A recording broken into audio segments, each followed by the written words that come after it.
ਸ੍ਰੀ ਵਾਹਿਗੁਰੂ ਸਾਹਿਬ ਜੀ।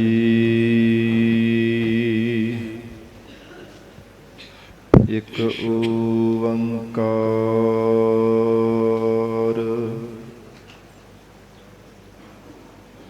ਸਤਿਨਾਮ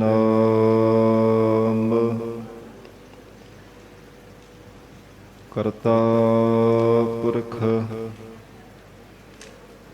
ਨਿਰਭਉ ਨਿਰਵੈਰ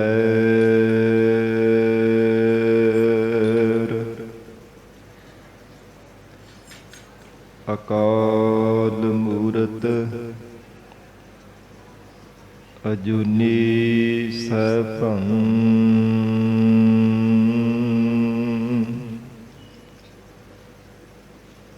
ਗੁਰ ਪ੍ਰਸਾਦ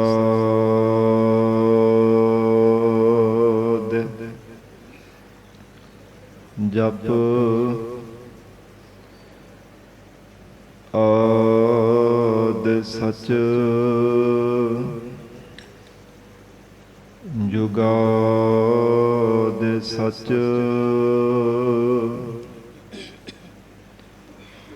ਹੈ ਭੀ ਸਚ ਨਾਨਕ ਹੋਸੀ ਭੀ ਸਚ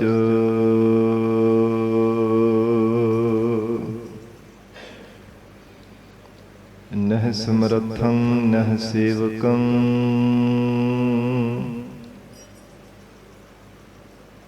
ਨਹਿ ਪ੍ਰੀਤ ਪਰਮ ਪੁਰਖੋਤਮੰ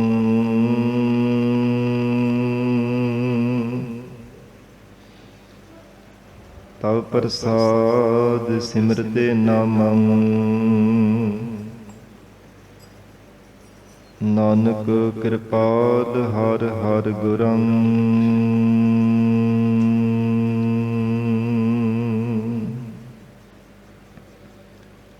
ਕਹਾ ਬੁੱਧ ਪ੍ਰਭ ਤੁਛ ਹਮਾਰੀ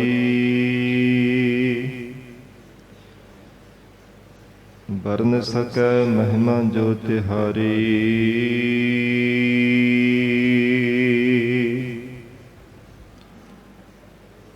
ਹਮ ਨ ਸਕਤ ਕਰ ਸਿਫਤ ਤੁਮਾਰੀ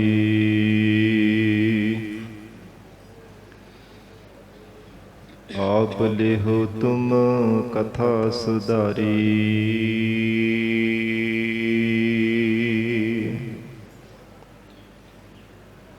ਹਮ ਨ ਸਕਤ ਕਰ ਸਿਫਤ ਤੁਮਾਰੀ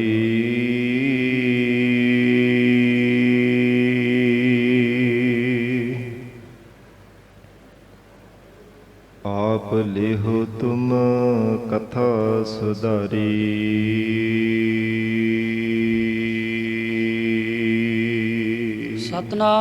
ਸਤਨਾਮ ਸ੍ਰੀ ਵਾਹਿਗੁਰੂ ਸਾਹਿਬ ਜੀਓ। ਇੱਕ ਓੰਕਾਰ ਸਤਿਗੁਰ ਪ੍ਰਸਾਦ ਆਸਾ ਬਾਣੀ ਸ੍ਰੀ ਨਾਮਦੇਵ ਦੇਵ ਜੀ ਕੀ। ਏਕ ਅਨੇਕ ਵਿਆਪਕ ਪੂਰਕ ਜਤ ਦੇਖਾਉ ਤਤ ਸੋਈ। ਮਾਇਆ ਚਿੱਤਰ ਵਿਚਿੱਤਰ ਬਿਮੋਹਿਤ ਬਿਰਲਾ ਬੂਝੈ ਕੋਈ। ਸਭ ਗੋਬਿੰਦ ਹੈ ਸਭ ਗੋਬਿੰਦ ਹੈ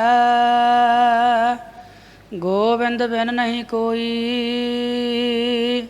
ਸੂਤ ਏਕ ਮਾਨ ਸਤ ਸਹੰਸ ਜੈਸੇ ਓਤ ਪੋਤ ਪ੍ਰਭ ਸੋਈ। ਰਹਾਉ ਜਲ ਤਰੰਗ ਅਰ ਫੇਨ ਬੁਧ ਬੁਧਾ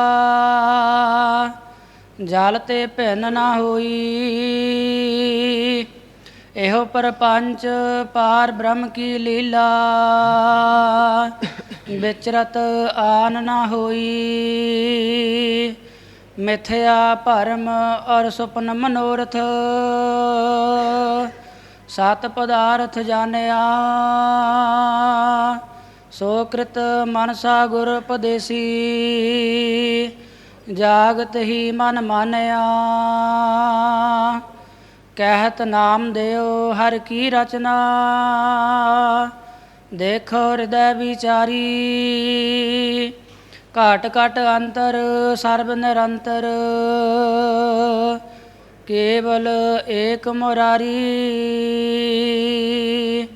ਏਕ ਅਨੇਕ ਵਿਆਪਕ ਪੂਰਕ। ਵਾਹਿਗੁਰੂ ਜੀ ਕਾ ਖਾਲਸਾ, ਵਾਹਿਗੁਰੂ ਜੀ ਕੀ ਫਤਿਹ। ਪਤਿਤ ਪਾਵਨ ਭਗਤ ਵਛਲ, ਅੰਤਰਜਾਮੀ ਕਰੁਣਾ ਨਿਧਾਨ। ਗੁਰੂ ਗਰੀਬ ਨਵਾਜ, ਕਲਯੁਗ ਕੇ ਤਾਰਨ ਹਾਰੇ ਸ਼ਬਦ ਗੁਰੂ। ਦਸਾਂ ਹੀ ਪਾਤਸ਼ਾਹੀਆਂ ਕੇ ਆਤਮਿਕ ਸਰੂਪ, ਜਬਰ ਛਤਰ ਤਖਤ ਦੇ ਮਾਲਿਕ। ਸ਼ਬਦਾ ਅਵਤਾਰ ਧੰਨ ਧੰਨ ਸਤਿਗੁਰੂ ਸ੍ਰੀ ਗੁਰੂ ਗ੍ਰੰਥ ਸਾਹਿਬ ਮਹਾਰਾਜ ਸੱਚੇ ਪਾਤਸ਼ਾਹ ਜੀ ਦੇ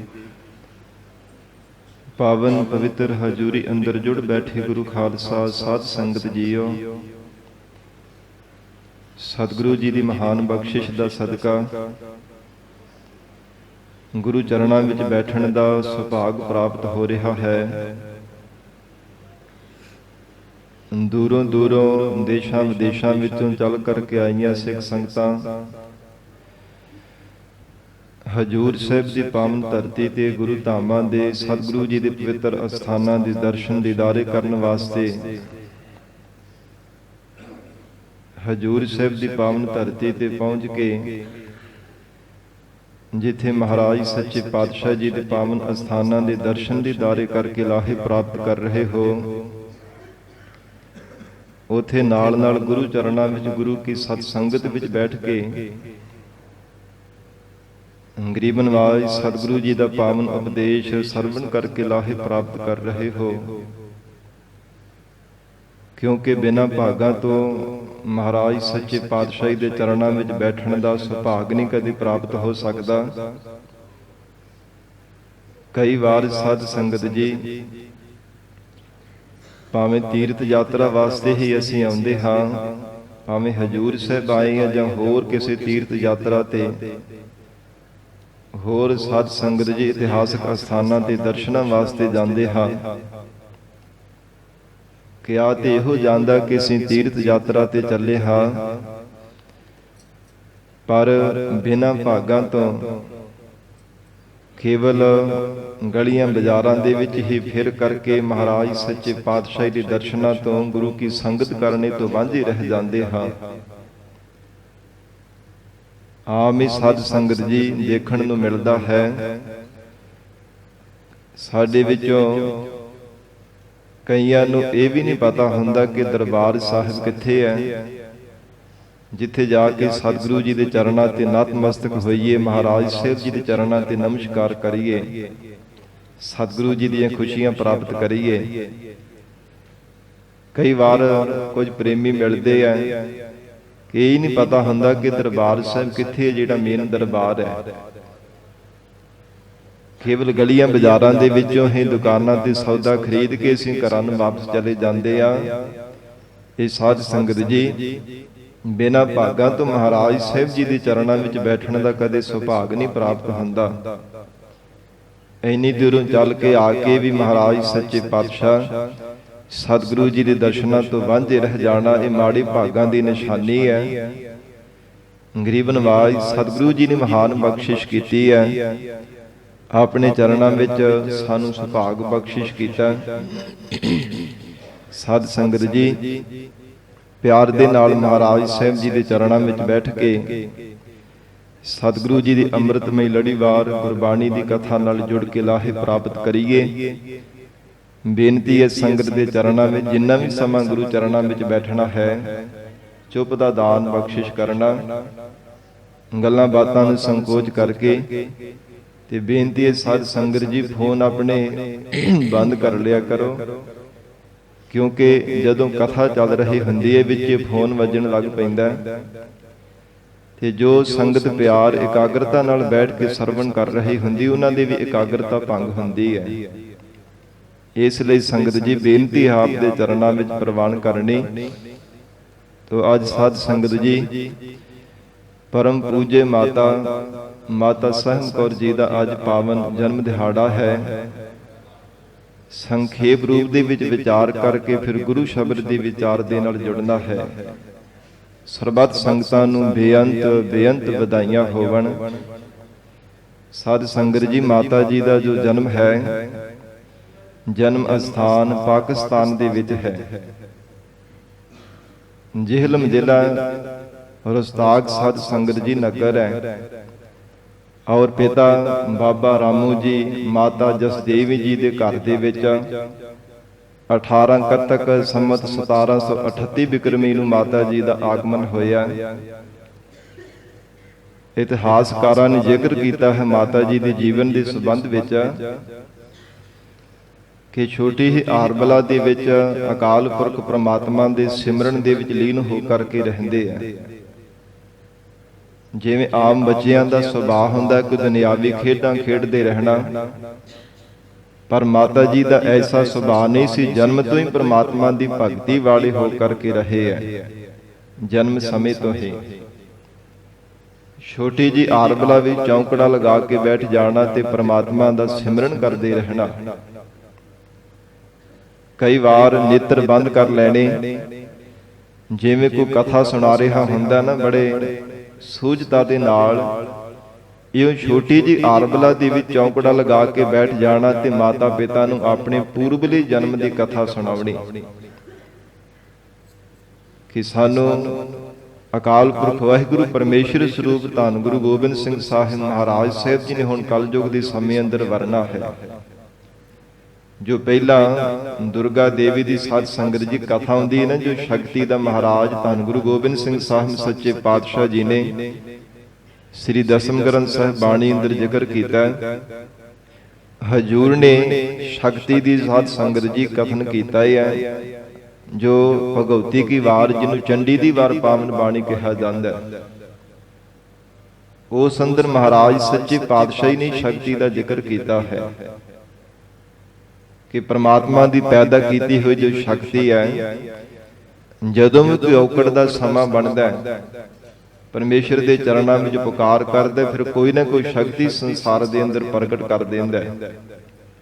ਸਮੇਂ ਦੌਰਾਨ ਜਿਵੇਂ ਪੀਰ, ਪੈਗੰਬਰ, ਅਵਤਾਰ, ਔਲੀਏ, ਰਿਖੀ ਮੁਨੀ ਸੰਸਾਰ ਦੇ ਅੰਦਰ ਸਮੇਂ ਦੌਰਾਨ ਪ੍ਰਗਟ ਹੋ ਕਰਕੇ ਜੀਵਾਂ ਦਾ ਭਲਾ ਕਰਦੇ ਰਹੇ ਹੈ। ਇਸੇ ਤਰ੍ਹਾਂ ਸਾਧ ਸੰਗਤ ਜੀ ਦੇਵੀ ਸ਼ਕਤੀ ਨੂੰ ਪ੍ਰਗਟ ਕਰਨ ਵਾਲਾ ਵੀ ਪਰਮੇਸ਼ਰ ਆਪ ਹੈ। ਸੋ ਬੇਨਤੀ ਕਰ ਦੇਵਾਂ, ਕਈ ਵਾਰ ਕੁਝ ਸ਼ੰਕਾਵਾਦੀਆਂ ਦੇ ਪਾਏ ਹੋਏ ਸ਼ੰਕਿਆਂ ਦੇ ਵਿੱਚ ਅਸੀਂ ਵੀ ਭਰਮ ਕਰਕੇ ਮਹਾਰਾਜ ਸਾਹਿਬ ਜੀ ਦੀ ਪਾਵਨ ਬਾਣੀ ਤੇ ਸ਼ੰਕਾ ਕਰਨਾ ਸ਼ੁਰੂ ਕਰ ਦਿੰਦੇ ਆ ਕਿ ਸਤਿਗੁਰੂ ਜੀ ਨੇ ਦੁਰਗਾ ਦੇਵੀ ਦੀ ਇਹਦੇ ਵਿੱਚ ਪੂਜਾ ਕੀਤੀ ਹੈ, ਮਹਾਰਾਜ ਦੀ ਬਾਣੀ ਨਹੀਂ ਹੈ। ਸਾਧ ਸੰਗਤ ਜੀ, ਇਹ ਵੀ ਤਾਂ ਮਹਾਰਾਜ ਸਾਹਿਬ ਜੀ ਦੇ ਹੀ ਬਚਨ ਹਨ। ਮੈਂ ਨਾ ਗਣੇਸ਼ ਹੈ ਪ੍ਰਥਮ ਮਨਾਉ, ਕਿਸਨ ਵਿਸਨ ਕਬ ਹੂੰ ਨਹਿ ਧਿਆਉ। ਇਹਨਾਂ ਬਚਨਾਂ ਤੇ ਕਿਉਂ ਨਹੀਂ ਸ਼ੰਕਾ ਕਰਦੇ? ਕੇਵਲ ਟੂਕ ਮਾਤਰ ਬੇਨਤੀ ਕਰਨੀ ਹੈ, ਕਿਉਂਕਿ ਸ਼ਰਧਾ ਤੋਂ ਬਿਨਾਂ ਭਗਤੀ ਦਾ ਫਲ ਨਹੀਂ ਜੇ ਕਦੇ ਪ੍ਰਾਪਤ ਹੋ ਸਕਦਾ। ਜਿਵੇਂ ਜੜ ਤੋਂ ਬਿਨਾਂ ਕਦੇ ਰੁੱਖ ਨਹੀਂ ਨਾ ਹਰਿਆ ਰਹਿ ਸਕਦਾ, ਇਸੇ ਤਰ੍ਹਾਂ ਸ਼ਰਧਾ ਰੂਪ ਜੜ ਤੋਂ ਬਿਨਾਂ ਭਗਤੀ ਦਾ ਫਲ ਨਹੀਂ ਕਦੇ ਪੂਰਾ ਖੱਟਿਆ ਜਾ ਸਕਦਾ। ਜੇ ਪ੍ਰਮਾਤਮਾ ਦੀ ਭਗਤੀ ਕਰਨੀ ਹੈ ਤੇ ਮਨ ਵਿੱਚ ਸ਼ਰਧਾ ਰੂਪੀ ਜੜ ਹੋਣੀ ਬਹੁਤ ਜ਼ਰੂਰੀ ਹੈ। ਇਸ ਲਈ ਬੇਨਤੀ ਕਰਦਾ ਪਿਆ ਕਿ ਸਾਧ ਸੰਗਤ ਜੀ, ਸਾਨੂੰ ਤਰਕਾਂ ਨਹੀਂ ਕਰਨੀਆਂ ਚਾਹੀਦੀਆਂ, ਨਾ ਕਦੇ ਸ਼ੰਕਾ ਕਰਨਾ ਚਾਹੀਦਾ ਮਹਾਰਾਜ ਸਾਹਿਬ ਜੀ ਦੀ ਪਾਵਨ ਬਾਣੀ ਤੇ। ਜਿਹੜੇ ਕੋਈ ਸ਼ੰਕਾਵਾਦੀ ਲੋਕ ਸ਼ੰਕੇ ਪਾਉਂਦੇ ਆ, ਉਹ ਹਰ ਸਮੇਂ ਤਰਕਾਂ ਹੀ ਕਰਦੇ ਰਹਿੰਦੇ ਹਨ। ਜੇ ਭਾਵਨਾ ਦੇ ਨਾਲ ਮਹਾਰਾਜ ਸਾਹਿਬ ਜੀ ਦੀ ਉਚਾਰਨ ਕੀਤੀ ਹੋਈ ਪਾਵਨ ਬਾਣੀ ਨੂੰ ਪੜ੍ਹ ਲੈਣ, ਫਿਰ ਕਦੇ ਵੀ ਮਨ ਵਿੱਚ ਸ਼ੰਕਾ ਨਹੀਂ ਪੈਦਾ ਹੁੰਦਾ।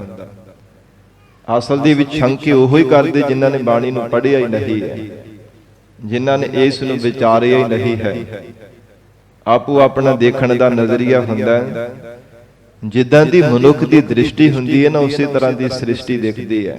ਜਿੱਦਾਂ ਦੀ ਮਨੁੱਖ ਦੀ ਨਿਗਾਹ ਹੁੰਦੀ ਹੈ ਤੇ ਜਿੱਦਾਂ ਦੀ ਵਿਚਾਰ ਰੂਪੀ ਨਿਗਾਹ ਦੇ ਨਾਲ ਇਹ ਬਾਣੀ ਨੂੰ ਦੇਖਦਾ ਹੈ, ਪੜ੍ਹਦਾ ਹੈ, ਭਾਵੇਂ ਸੁਣਦਾ ਹੈ, ਸਾਧ ਸੰਗਤ ਜੀ ਉਦਾਂ ਦਾ ਹੀ ਉਹਨੂੰ ਉਹਦੇ ਮਨ ਦੇ ਅੰਦਰ ਜਿੱਦਾਂ ਦੇ ਮਨ ਵਿੱਚ ਸੰਕਲਪ ਭਾਵੇਂ ਵਿਕਲਪ ਪੈਦਾ ਹੁੰਦੇ ਆ, ਉਦਾਂ ਦੀ ਵਿਚਾਰਧਾਰਾ ਦੇ ਅਧੀਨ ਹੋ ਕਰਕੇ ਫਿਰ ਉਦਾਂ ਦਾ ਪ੍ਰਚਾਰ ਕਰਨਾ ਸ਼ੁਰੂ ਕਰ ਦਿੰਦਾ ਹੈ। ਤੇ ਜੇ ਸਾਡੀ ਆਪਣੀ ਨਿਗਾਹ ਦੇ ਵਿੱਚ ਫਰਕ ਹੈ ਤੇ ਦੂਜਿਆਂ ਨੂੰ ਥੋੜਾ ਸੀ ਦੋਸ਼ ਦੇ ਸਕਦੇ ਆ।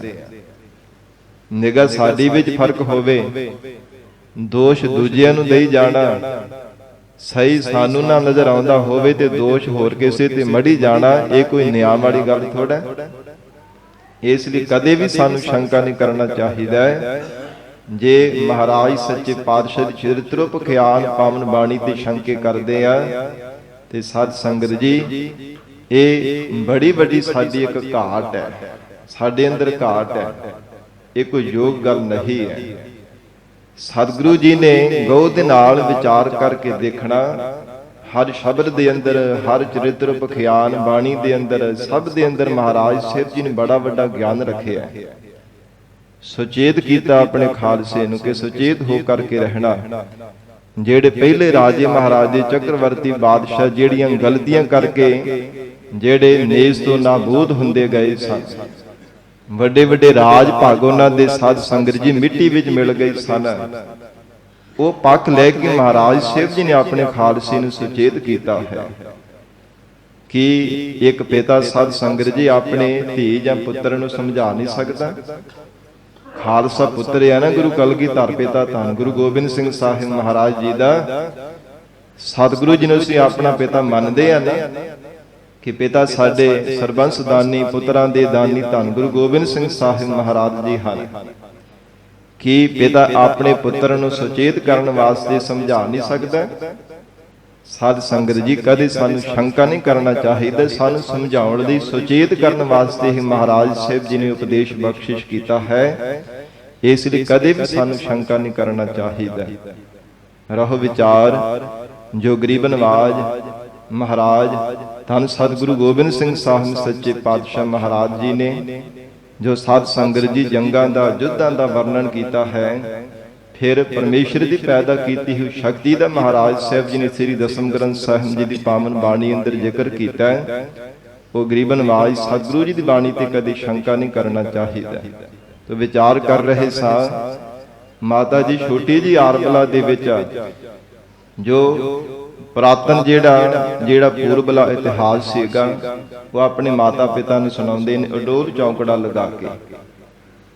ਤੇ ਜਦੋਂ ਇਹ ਵਚਨ ਕੀਤਾ ਨਾ ਕਿ ਐਸ ਹੁਣ ਕਲਯੁਗ ਦੇ ਸਮੇਂ ਅੰਦਰ ਜੋ ਸਮੁੰਦਰਕ ਰੇਖੀ ਦੇ, ਜੋ ਸਤਯੁਗ ਦੇ ਸਮੇਂ ਵਿੱਚ ਸਮੁੰਦਰਕ ਰੇਖੀ ਦੇ ਵੀ ਸਾਨੂੰ ਵਚਨ ਕੀਤਾ ਸੀ ਕਿ ਕਲਯੁਗ ਦੇ ਸਮੇਂ ਵਿੱਚ ਤੈਨੂੰ ਵਰਾਂਗੇ। ਹੁਣ ਗੁਰੂ ਨਾਨਕ ਪਾਤਸ਼ਾਹ ਜੀ ਦੇ 10ਵਾਂ ਜਾਮਾ ਧੰਨ ਗੁਰੂ ਗੋਬਿੰਦ ਸਿੰਘ ਸਾਹਿਬ ਮਹਾਰਾਜ ਹਨ, ਉਹਨਾਂ ਨੇ ਸਾਨੂੰ ਵਰਨਾ ਹੈ, ਅਸੀਂ ਉਹਨਾਂ ਦੇ ਮਹਿਲ ਬਣਨਾ ਹੈ। ਇਹ ਜਦੋਂ ਵਚਨ ਸੁਣਿਆ ਮਾਤਾ ਪਿਤਾ ਨੇ ਬੜੀ ਹੈਰਾਨਗੀ ਹੋਈ ਸੀ, ਬੜੀ ਹੈਰਾਨਗੀ ਹੋਈ ਸੁਣ ਕਰਕੇ। ਪਰ ਮਨ ਦੇ ਅੰਦਰ ਵਿਸ਼ਵਾਸ ਵੀ ਸੀਗਾ ਕਿ ਹਰ ਸਮੇਂ ਪ੍ਰਮਾਤਮਾ ਦਾ ਸਿਮਰਨ ਹੀ ਕਰਦੇ ਹਨ, ਸ਼ੁਭ ਗੁਣਾਂ ਦੇ ਧਾਰਨੀ ਹਨ, ਸ਼ੁਭ ਗੁਣਾਂ ਦੇ ਸੰਪੰਨ ਹਨ। ਤੇ ਮਨ ਦੇ ਵਿੱਚ ਕਦੇ ਕਦੇ ਵਿਚਾਰ ਵੀ ਪੈਦਾ ਹੋਣਾ ਕਿ ਹੋ ਸਕਦਾ ਵਚਨ ਸੱਚਾ ਵੀ ਹੋਵੇ। ਤੇ ਸਾਧ ਸੰਗਤ ਜੀ, ਜੋ ਪਿਛੋਕੜ ਇਤਿਹਾਸ ਹੈ ਨਾ ਮਾਤਾ ਜੀ ਦਾ, ਜਿਹੜੇ ਪੂਰਬਲੀ ਵੰਸ਼ ਦਾ ਜ਼ਿਕਰ ਆਉਂਦਾ ਕਿ ਇਹਨਾਂ ਦੇ ਨਗਰ ਵਿੱਚ ਜਿੱਥੇ ਸਾਧ ਸੰਗਤ ਜੀ ਚੂਹਾ ਸਾਹਿਬ ਪਾਵਨ ਅਸਥਾਨ ਵੀ ਬਣਿਆ ਹੋਇਆ ਹੈ। ਕਿਸੇ ਸਮੇਂ ਜਗਤ ਗੁਰੂ ਧੰਨ ਗੁਰੂ ਨਾਨਕ ਦੇਵ ਸਾਹਿਬ ਮਹਾਰਾਜ ਸੱਚੇ ਪਾਤਸ਼ਾਹ ਜੀ ਇੱਥੇ ਪਹੁੰਚੇ ਸਨ। ਜਦੋਂ ਕਾਬਲ ਕੰਧਾਰ ਦੇ ਵੱਲੋਂ ਨਸ਼ਹਿਰੇ ਨਗਰ ਤੋਂ ਹੋ ਕਰਕੇ ਮਹਾਰਾਜ ਸਾਹਿਬ ਜੀ ਇੱਧਰ ਆਏ ਸਨ ਪਾਕਿਸਤਾਨ। ਇਸ ਨਗਰ ਵਿੱਚ ਮਹਾਰਾਜ ਰਮਣੀਕ ਜਗ੍ਹਾ ਜਾਣ ਕਰਕੇ ਬੈਠੇ ਔਰ ਮਾਤਾ ਜੀ ਦੇ ਜਿਹੜੇ ਸਾਧ ਸੰਗਤ ਜੀ ਵੱਡੇ ਸਨ, ਇਹਨਾਂ ਦੀ ਵੰਸ਼ ਦੇ ਵਿੱਚੋਂ ਭਾਈ ਭਗਤੂ ਜੀ ਹੋਏ ਹਨ, ਜਿਨ੍ਹਾਂ ਨੇ ਬਹੁਤ ਪਿਆਰ ਨਾਲ ਸਤਿਗੁਰੂ ਜੀ ਦੇ ਚਰਨਾਂ ਦੀ ਸੇਵਾ ਕੀਤੀ। ਔਰ ਇਹਨਾਂ ਦੀ ਵੰਸ਼ ਦੇ ਵਿੱਚ ਕੋਈ ਸੰਤਾਨ ਨਹੀਂ ਸੀ। ਮਹਾਰਾਜ ਸਾਹਿਬ ਜੀ ਨੇ ਵਰਦਾਨ ਦਿੱਤਾ ਸੀ ਕਿ ਤੁਹਾਡੇ ਘਰ ਸੰਤਾਨ ਹੋਵੇਗੀ। ਉਥੋਂ ਕਿ ਸਤ ਸੰਗਤ ਜੀ ਪੀੜ੍ਹੀ ਚੱਲੀ ਹੈ, ਜਦੋਂ ਪਹਿਲੇ ਪਾਤਸ਼ਾਹ ਮਹਾਰਾਜ ਸਾਹਿਬ ਜੀ ਨੇ ਵਰਦਾਨ ਬਖਸ਼ਿਸ਼ ਕੀਤਾ ਸੀਗਾ।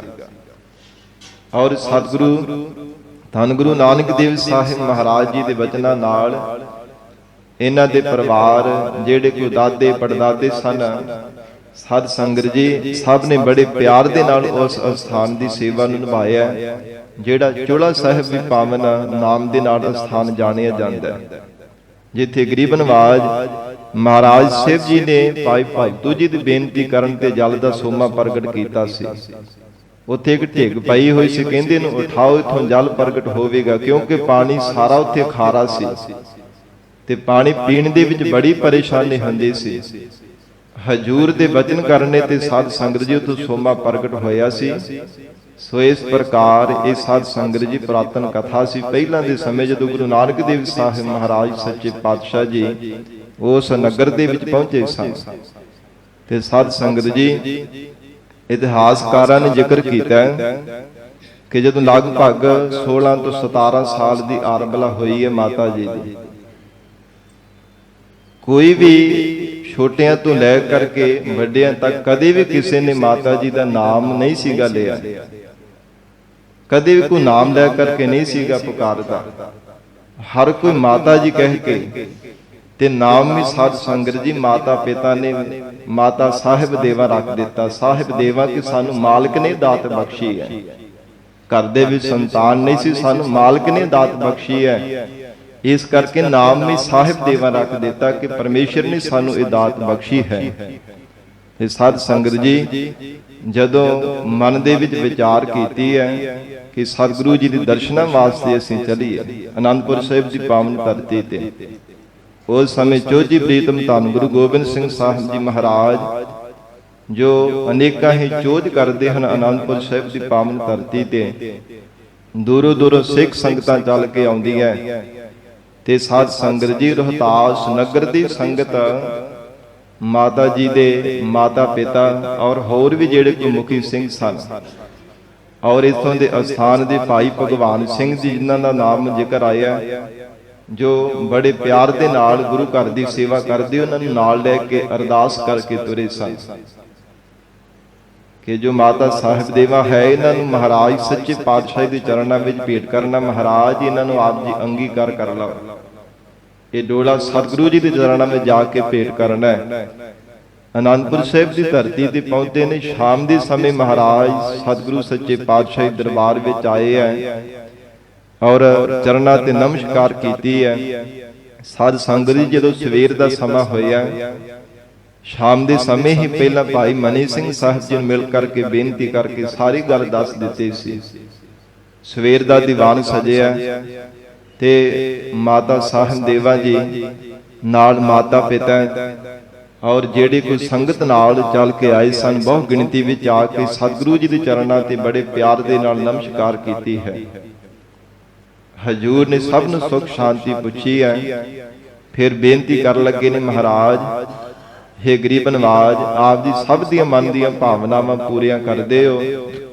ਹੇ ਸਤਿਗੁਰੂ ਜੀ, ਸਾਡੀ ਜੋ ਸੁਪੁੱਤਰੀ ਹੈ ਸਾਹਿਬ ਦੇਵਾ, ਇਹ ਕਿਰਪਾ ਕਰਕੇ ਮਹਾਰਾਜ ਦਾ ਡੋਲਾ ਅੰਗੀਕਾਰ ਕਰ ਲਓ। ਹੇ ਮਹਾਰਾਜ ਸੱਚੇ ਪਾਤਸ਼ਾਹ, ਸਾਡੀ ਬੇਨਤੀ ਪ੍ਰਵਾਨ ਕਰ ਲਓ। ਇਤਿਹਾਸ ਅੰਦਰ ਜ਼ਿਕਰ ਆਉਂਦਾ ਕਿ ਗਰੀਬ ਨਵਾਜ ਸਤਿਗੁਰੂ ਜੀ ਨੇ ਬਚਨ ਕੀਤਾ ਕਿ ਜਦੋਂ ਦੇ ਖਾਲਸੇ ਦੀ ਸਿਰਜਣਾ ਕਰ ਦਿੱਤੀ, ਅਸੀਂ ਬ੍ਰਹਮਚਰਜ ਧਾਰਨ ਕੀਤਾ ਹੈ, ਇਸ ਲਈ ਅਸੀਂ ਡੋਲਾ ਅੰਗੀਕਾਰ ਨਹੀਂ ਕਰ ਸਕਦੇ। ਤੇ ਪਹਿਲਾਂ ਮਨ ਨਿਰਾਸ਼ੇ ਜਿਹੇ ਹੋ ਗਏ ਸਨ, ਪਰ ਫਿਰ ਹੱਥ ਜੋੜ ਕਰਕੇ ਬੇਨਤੀ ਕੀਤੀ ਹੈ, ਮਹਾਰਾਜ ਜਿਵੇਂ ਆਪ ਜੀ ਦਾ ਬਚਨ ਸਿਰ ਮੱਥੇ ਹੈ, ਪਰ ਗਰੀਬ ਨਵਾਜ ਸਾਡੀ ਪੱਤ ਇੱਜ਼ਤ ਰੱਖ ਲਓ। ਮਹਾਰਾਜ ਜਦੋਂ ਅਸੀਂ ਨਗਰ ਤੋਂ ਤੁਰੇ ਸਾਂ, ਅਰਦਾਸ ਕਰਕੇ ਤੁਰੇ ਸਾਂ, ਮਹਾਰਾਜ ਗੁਰੂ ਚਰਨਾਂ ਵਿੱਚ ਅਰਦਾਸ ਕਰਕੇ ਤੁਰੇ ਸੀ, ਇਸ ਕਰਕੇ ਕਿਰਪਾ ਕਰਕੇ ਸਾਡੀ ਬੇਨਤੀ ਪ੍ਰਵਾਨ ਕਰ ਲਓ। ਤੇ ਹਜੂਰ ਕਹਿਣ ਲੱਗੀ, ਠੀਕ ਹੈ, ਤੁਹਾਡੀ ਬੇਨਤੀ ਗੁਰੂ ਪਾਤਸ਼ਾਹ ਘਰ ਦੇ ਵਿੱਚ ਪ੍ਰਵਾਨ ਹੈ, ਪਰ ਇਹ ਡੋਲਾ ਰਹੇਗਾ ਕੁਵਾਰਾ ਹੀ। ਸਾਧ ਸੰਗਤ ਜੀ, ਭਾਈ ਰਾਮ ਕੋਇਰ ਜੀ ਬਾਬਾ ਬੁੱਢਾ ਸਾਹਿਬ ਜੀ ਦੀ ਵੰਸ਼ ਦੇ ਵਿੱਚੋਂ, ਜਿਨ੍ਹਾਂ ਦਾ ਨਾਮ ਭਾਈ ਗੁਰਬਖਸ਼ ਸਿੰਘ ਇਤਿਹਾਸ ਅੰਦਰ ਆਉਂਦਾ ਹੈ, ਜਦੋਂ ਪੰਜਾਂ ਪਿਆਰਿਆਂ ਤੋਂ ਖੰਡੇ ਬਾਟੇ ਦਾ ਅੰਮ੍ਰਿਤ ਛਕ ਲਿਆ, ਭਾਈ ਗੁਰਬਖਸ਼ ਸਿੰਘ ਨਾਮ ਸਜਿਆ ਹੈ। ਤਿੰਨਾਂ ਨੇ ਸਾਧ ਸੰਗਤ ਜੀ ਸਮੁੱਚੀ ਜਿਹੜੀ ਮਰਜ਼ਾਦਾ ਸੀ ਨਾ ਆਨੰਦ ਕਾਰਜ ਦੀ, ਆਪ ਸਾਰੀ ਨਿਭਾਉਣਾ ਕੀਤੀ ਹੈ। ਲਾਵਾਂ ਦਾ ਪਾਠ ਕਰਨਾ ਜਿਵੇਂ ਗੁਰਮਰਜ਼ਾਦਾ ਸੀ। ਸਾਰੇ ਪ੍ਰਵਾਦ ਸਹਿਤ ਸਾਧ ਸੰਗਤ ਜੀ ਪੰਜਾਂ ਪਿਆਰਿਆਂ ਤੋਂ ਖੰਡੇ ਬਾਟੇ ਦਾ ਅੰਮ੍ਰਿਤ ਛਕਿਆ। ਫਿਰ ਸਤਿਗੁਰੂ ਜੀ ਦੇ ਨਾਲ ਜਿਵੇਂ ਆਨੰਦ ਕਾਰਜ ਹੋਣਾ ਅਨੰਦਪੁਰ ਸਾਹਿਬ ਦੀ ਪਾਵਨ ਧਰਤੀ ਤੇ, ਇਹ ਸਾਰਾ ਇਤਿਹਾਸ ਦੇ ਅੰਦਰ ਲਿਖਿਆ ਹੋਇਆ ਹੈ। ਤੇ ਮਾਤਾ ਜੀ ਬੜੇ ਪਿਆਰ ਦੇ ਨਾਲ ਮਹਾਰਾਜ ਸਾਹਿਬ ਜੀ ਦੇ ਚਰਨਾਂ ਦੀ ਸੇਵਾ ਕਰਦੇ ਐ। ਲੰਗਰ ਪ੍ਰਸ਼ਾਦ ਛਕਾਉਣਾ, ਲੰਗਰ ਦੇ ਵੀ ਸੇਵਾ ਕਰਨੀ ਹੈ। ਔਰ ਜਿੱਥੇ ਮਾਤਾ ਅਜੀਤ ਕੌਰ ਜੀ, ਮਾਤਾ ਸੁੰਦਰ ਕੌਰ ਜੀ ਹਨ, ਉਹਨਾਂ ਦੇ ਨਾਲ ਮਿਲ ਕਰਕੇ ਬੜੇ ਪਿਆਰ ਦੇ ਨਾਲ ਗੁਰੂ ਘਰ ਦੀਆਂ ਸੇਵਾਵਾਂ ਕਰਦੇ ਰਹੇ ਹਨ। ਗਰੀਬ ਨਿਵਾਜ ਸਤਿਗੁਰੂ ਜੀ ਦੇ ਚਰਨਾਂ ਵਿੱਚ ਇੱਕ ਦਿਨ ਮਾਤਾ ਜੀ ਨੇ ਬੇਨਤੀ ਕੀਤੀ, ਹੇ ਮਹਾਰਾਜ, ਸਭ ਦੀਆਂ ਭਾਵਨਾਵਾਂ ਪੂਰੀਆਂ ਕਰਦੀ, ਕਿਰਪਾ ਕਰ ਮਹਾਰਾਜ, ਸਾਨੂੰ ਪੁੱਤਰ ਦੀ ਦਾਤ ਬਖਸ਼ੋ। ਤੇ ਹਜੂਰ ਨੇ ਬਚਨ ਕੀਤਾ, ਕਹਿਣ ਲੱਗੇ ਤੁਸੀਂ ਇੱਕ ਪੁੱਤਰ ਦੀ ਗੱਲ ਕਰਦੇ ਹੋ, ਖਾਲਸਾ ਸਰਬੰਸ ਜਿਹੜਾ ਸਾਡਾ ਸਮੁੱਚਾ ਖਾਲਸਾ ਸਾਡਾ ਪੁੱਤਰ ਹੈ। ਖਾਲਸਾ ਪੁੱਤਰ ਤੁਹਾਡੀ ਝੋਲੀ ਵਿੱਚ ਪਾਉਂਦੇ ਹਾਂ। ਤੇ ਗਰੀਬ ਨਿਵਾਜ ਮਹਾਰਾਜ ਸਾਹਿਬ ਜੀ ਨੇ ਉਸ ਸਮੇਂ ਜੋ ਬਚਨ ਕੀਤਾ, ਤਾਂ ਇਹ ਸਾਧ ਸੰਗਤ ਜੀ ਖਾਲਸੇ ਦੀ ਮਾਤਾ, ਮਾਤਾ ਸਾਹਿਬ ਕੌਰ ਜੀ ਦੇ ਨਾਮ ਦੇ ਨਾਲ ਜਾਣਿਆ ਜਾਂਦਾ ਹੈ।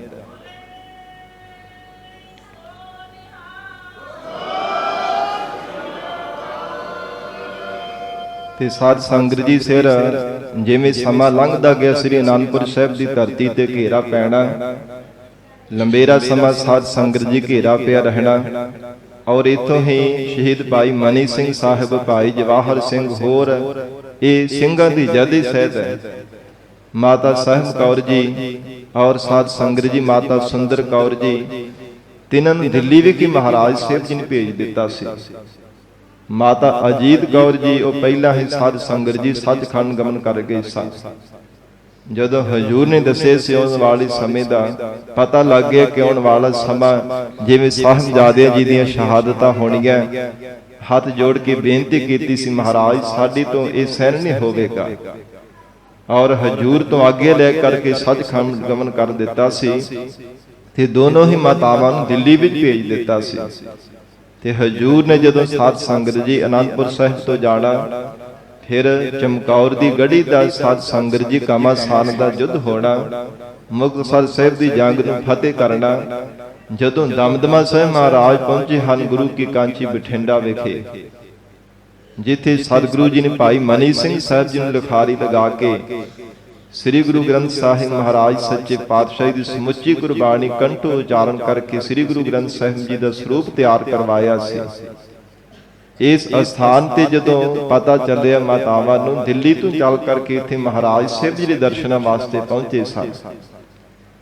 ਤੇ ਮਾਤਾ ਸਾਹਿਬ ਕੌਰ ਜੀ ਹਜੂਰ ਦੇ ਚਰਨਾਂ ਵਿੱਚ ਬੇਨਤੀ ਕਰਕੇ ਸਾਧ ਸੰਗਤ ਜੀ ਇੱਥੇ ਦੱਖਣ ਦੇ ਵਿੱਚ ਹਜੂਰ ਸਾਹਿਬ ਨਾਲ ਹੀ ਮਹਾਰਾਜ ਸਾਹਿਬ ਜੀ ਦੇ ਆ ਗਏ ਸਨ। ਮਾਤਾ ਸੁੰਦਰ ਕੌਰ ਜੀ ਫਿਰ ਉੱਥੇ ਦਿੱਲੀ ਵਿੱਚ ਹੀ ਚਲੇ ਗਏ ਸਨ। ਔਰ ਜ਼ਿਕਰ ਆਉਂਦਾ ਇਤਿਹਾਸ ਅੰਦਰ ਕਿ ਮਾਤਾ ਜੀ ਦਾ ਇਹ ਨਿਯਮ ਸੀਗਾ, ਜਿੰਨਾ ਚਿਰ ਸਤਿਗੁਰੂ ਜੀ ਦੇ ਦਰਸ਼ਨ ਨਹੀਂ ਸਨ ਕਰ ਲੈਂਦੇ, ਉਹਨਾਂ ਚਿਰ ਮੁਖ ਦੇ ਵੀ ਕੋਈ ਸ਼ਗਨ ਦੇ ਵਾਸਤੇ ਕੁਝ ਪਾਉਂਦੇ ਨਹੀਂ ਸਨ। ਪਹਿਲਾਂ ਸਤਿਗੁਰਾਂ ਦੇ ਦੀਦਾਰ ਕਰਦੇ ਸਨ। ਤੇ ਜਦੋਂ ਸਾਧ ਸੰਗਤ ਜੀ ਇਥੋਂ ਹਜੂਰ ਸਾਹਿਬ ਤੋਂ ਮਹਾਰਾਜ ਸਾਹਿਬ ਜੀ ਨੇ ਹੁਕਮ ਕੀਤਾ ਸੀ ਕਿ ਆਪ ਦਿੱਲੀ ਵਿਖੇ ਚਲੇ ਜਾਓ, ਜੋ ਮਾਤਾ ਜੀ ਦਾ ਆਪ ਨੇ ਅਸਥਾਨ ਦਰਸ਼ਨ ਕੀਤਾ ਨਾ, ਮਾਤਾ ਸਾਹਿਬ ਕੌਰ ਜੀ ਦਾ ਲੰਗਰ ਅਸਥਾਨ ਵੀ ਬਣਿਆ ਹੋਇਆ ਹੈ। ਦੁਪਹਿਰ ਦੇ ਸਮੇਂ ਮਾਤਾ ਜੀ ਨੇ ਆਪਣੇ ਹੱਥੀ ਲੰਗਰ ਪ੍ਰਸ਼ਾਦਾ ਤਿਆਰ ਕਰਨਾ ਤੇ ਸਤਿਗੁਰੂ ਜੀ ਆਪ ਗਰੀਬ ਨਿਵਾਜ ਸਤਿਗੁਰੂ ਜੀ ਆ ਕੇ ਛਕਿਆ ਕਰਦੇ ਸਨ। ਮਾਤਾ ਜੀ ਦੇ ਅਸਥਾਨ ਤੇ ਲੰਗਰ ਅਸਥਾਨ ਆਪ ਨੇ ਦਰਸ਼ਨ ਕੀਤੇ ਹੋਣਗੇ। ਔਰ ਇਸ ਪ੍ਰਕਾਰ ਗਰੀਬ ਨਿਵਾਜ ਸਤਿਗੁਰੂ ਜੀ ਦਾ ਹੁਕਮ ਪਾਕ ਕਰਕੇ ਦਿੱਲੀ ਵਿਖੇ ਜਾਣਾ, ਪਰ ਜਾਣ ਤੋਂ ਪਹਿਲਾਂ ਵਿਰਾਗ ਵਿੱਚ ਆ ਕੇ ਬੇਨਤੀ ਕੀਤੀ ਹੈ, ਹੇ ਮਹਾਰਾਜ, ਐ ਸਤਿਗੁਰੂ ਜੀ ਤੁਹਾਡੇ ਦਰਸ਼ਨਾਂ ਤੋਂ ਬਿਨਾਂ ਕਦੀ ਮੁਖ ਵਿੱਚ ਜਲ ਤੱਕ ਵੀ ਨਹੀਂ ਪਾਇਆ, ਤੇ ਮਹਾਰਾਜ ਨੇਮ ਕਿਵੇਂ ਨਿਭੇਗਾ। ਸਤਿਗੁਰੂ ਜੀ ਨੇ 5 ਸ਼ਸਤਰ ਬਖਸ਼ੇ ਸਨ ਮਹਾਰਾਜ ਸਾਹਿਬ ਜੀ ਨੇ। ਕਹਿਣ ਲੱਗੇ ਕਿ ਜਪਜੀ ਸਾਹਿਬ ਦਾ ਪਾਠ ਕਰਕੇ ਅਰਦਾਸ ਕਰਨੀ, ਇਹਨਾਂ ਸ਼ਸਤਰਾਂ ਦੇ ਵਿੱਚੋਂ ਸਾਡੇ ਦਰਸ਼ਨ ਹੋਇਆ ਕਰਨਗੇ। ਉਹਨਾਂ ਸ਼ਸਤਰਾਂ ਦੇ ਵਿੱਚੋਂ ਮਹਾਰਾਜ ਸਾਹਿਬ ਜੀ ਦੇ ਦਰਸ਼ਨ ਕਰਨੇ। ਤੇ ਸਾਧ ਸੰਗਤ ਜੀ ਖਾਲਸੇ ਪੰਥ ਵਿੱਚ ਮਾਤਾ ਜੀ ਦੀ ਬਹੁਤ ਵੱਡੀ ਇਹ ਦੇਣ ਹੈ, ਜੋ ਸਤਿਗੁਰੂ ਜੀ ਭਾਵੇਂ ਸੱਚਖੰਡ ਗਮਨ ਕਰ ਗਏ ਸਨ। ਹਜੂਰ ਨੇ ਜਦੋਂ ਇਥੋਂ ਦਿੱਲੀ ਵੱਲ ਭੇਜਿਆ ਸੀ ਮਾਤਾ ਜੀ ਨੂੰ, ਜਿੱਥੇ 5 ਸ਼ਸਤਰ ਦਿੱਤੇ ਉਤੇ ਆਪਣੀ ਮੋਹਰ ਵੀ ਮਹਾਰਾਜ ਸਾਹਿਬ ਜੀ ਨੇ ਦਿੱਤੀ ਸੀ, ਜਿਹੜੀ ਮਹਾਰਾਜ ਆਪਣੇ ਹਸਤ ਕਮਲਾਂ ਦੇ ਨਾਲ ਮੋਹਰ ਲਾ ਕੇ ਹੁਕਮਨਾਮੇ ਸਭ ਸਿੱਖਾਂ ਨੂੰ ਭੇਜਿਆ ਕਰਦੇ ਸਨ। ਉਹ ਮੋਹਰ ਮਾਤਾ ਜੀ ਨੂੰ ਦੇ ਕੇ ਦਿੱਲੀ ਵਿਖੇ ਤੋਰਿਆ ਸੀ। ਤੇ ਸਾਧ ਸੰਗਤ ਜੀ ਜਦੋਂ ਵੀ ਕੋਈ ਸਿੱਖ ਪੰਥ ਵਾਸਤੇ ਕੋਈ ਹੁਕਮਨਾਮਾ ਸਾਹਿਬ ਸੰਗਤਾਂ ਵਾਸਤੇ ਭੇਜਣਾ, ਉਹ ਸਤਿਗੁਰੂ ਜੀ ਦਿੱਤੀ ਹੋਈ ਮੋਹਰ ਮਾਤਾ ਜੀ ਆਪ ਉੱਪਰ ਛਾਪ ਲਾਇਆ ਕਰਦੇ ਤੇ ਉੱਪਰ ਆਪਣੇ ਦਸਤਖਤ ਵੀ ਕਰਿਆ ਕਰਦੇ ਸਨ। ਇਸ ਪ੍ਰਕਾਰ ਇਹ ਸਾਧ ਸੰਗਤ ਜੀ ਮਾਤਾ ਜੀ ਦਾ ਇਤਿਹਾਸ ਭਾਵੇਂ ਬਹੁਤ ਵਿਸ਼ਾਲ ਹੈ, ਕਿਤਨੇ ਵੀ ਸਾਧ ਸੰਗਤ ਜੀ ਵਿਸਥਾਰ ਕਰੀ ਜਾਈਏ, ਇਤਿਹਾਸ ਕਦਾਚਿਤ ਵੀ ਸਾਧ ਸੰਗਤ ਜੀ ਮੁੱਕਦਾ ਨਹੀਂ ਹੈ, ਕਦੇ ਸਮਾਪਤੀ ਨਹੀਂ ਹੋ ਸਕਦੀ। ਇੰਨਾ ਵਿਸ਼ਾਲ ਇਤਿਹਾਸ ਹੈ।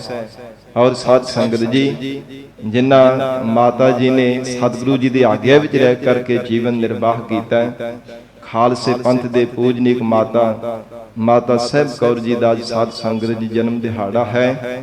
ਸਰਬੱਤ ਸੰਗਤਾਂ ਨੂੰ ਫੇਰ ਤੋਂ ਬੇਅੰਤ ਵਧਾਈਆਂ ਹੋਵਣ। ਮਹਾਰਾਜ ਸੱਚੇ ਪਾਤਸ਼ਾਹ ਕਿਰਪਾ ਕਰਨ, ਸਾਨੂੰ ਸਭ ਨੂੰ ਦਰੋਂ ਕਰੋਂ ਪਿਆਰੀ ਸਿੱਖੀ ਨਾਮ ਦੀ ਦਾਤ ਆਪਣੇ ਚਰਨਾਂ ਦਾ ਭਰੋਸਾ ਬਖਸ਼ਿਸ਼ ਕਰਨ। ਜਿਨ੍ਹਾਂ ਨੂੰ ਸਿੱਖੀ ਬਖਸ਼ੀ ਹੈ ਕਮਾਉਣ ਦਾ ਬਲ ਬਖਸ਼ਣ। ਗੁਰੂ ਚਰਨਾਂ ਵਿੱਚ ਅਰਦਾਸ ਕਰੀਏ ਕਿ ਸਤਿਗੁਰੂ ਜੀ ਕਿਰਪਾ ਕਰਨ, ਆਪਣੇ ਚਰਨਾਂ ਦੇ ਨਾਲ ਜੋੜ ਕਰਕੇ ਰੱਖਣ। ਆਓ ਹੁਣ ਸਾਧ ਸੰਗਤ ਜੀ ਪਿਆਰ ਦੇ ਨਾਲ ਗੁਰੂ ਚਰਨਾਂ ਵਿੱਚ ਬੈਠ ਕੇ ਹੋਰ ਵੀ ਕੋਈ ਸਮਾਂ ਲੜੀਵਾਰ ਗੁਰੂ ਸ਼ਬਦ ਦੇ ਵਿਚਾਰ ਸਰਵਣ ਕਰੀਏ, ਜੋ ਹਰ ਰੋਜ਼ ਇਸ ਅਸਥਾਨ ਤੇ ਅਸੀਂ ਸਰਵਣ ਕਰਦੇ ਹਾਂ।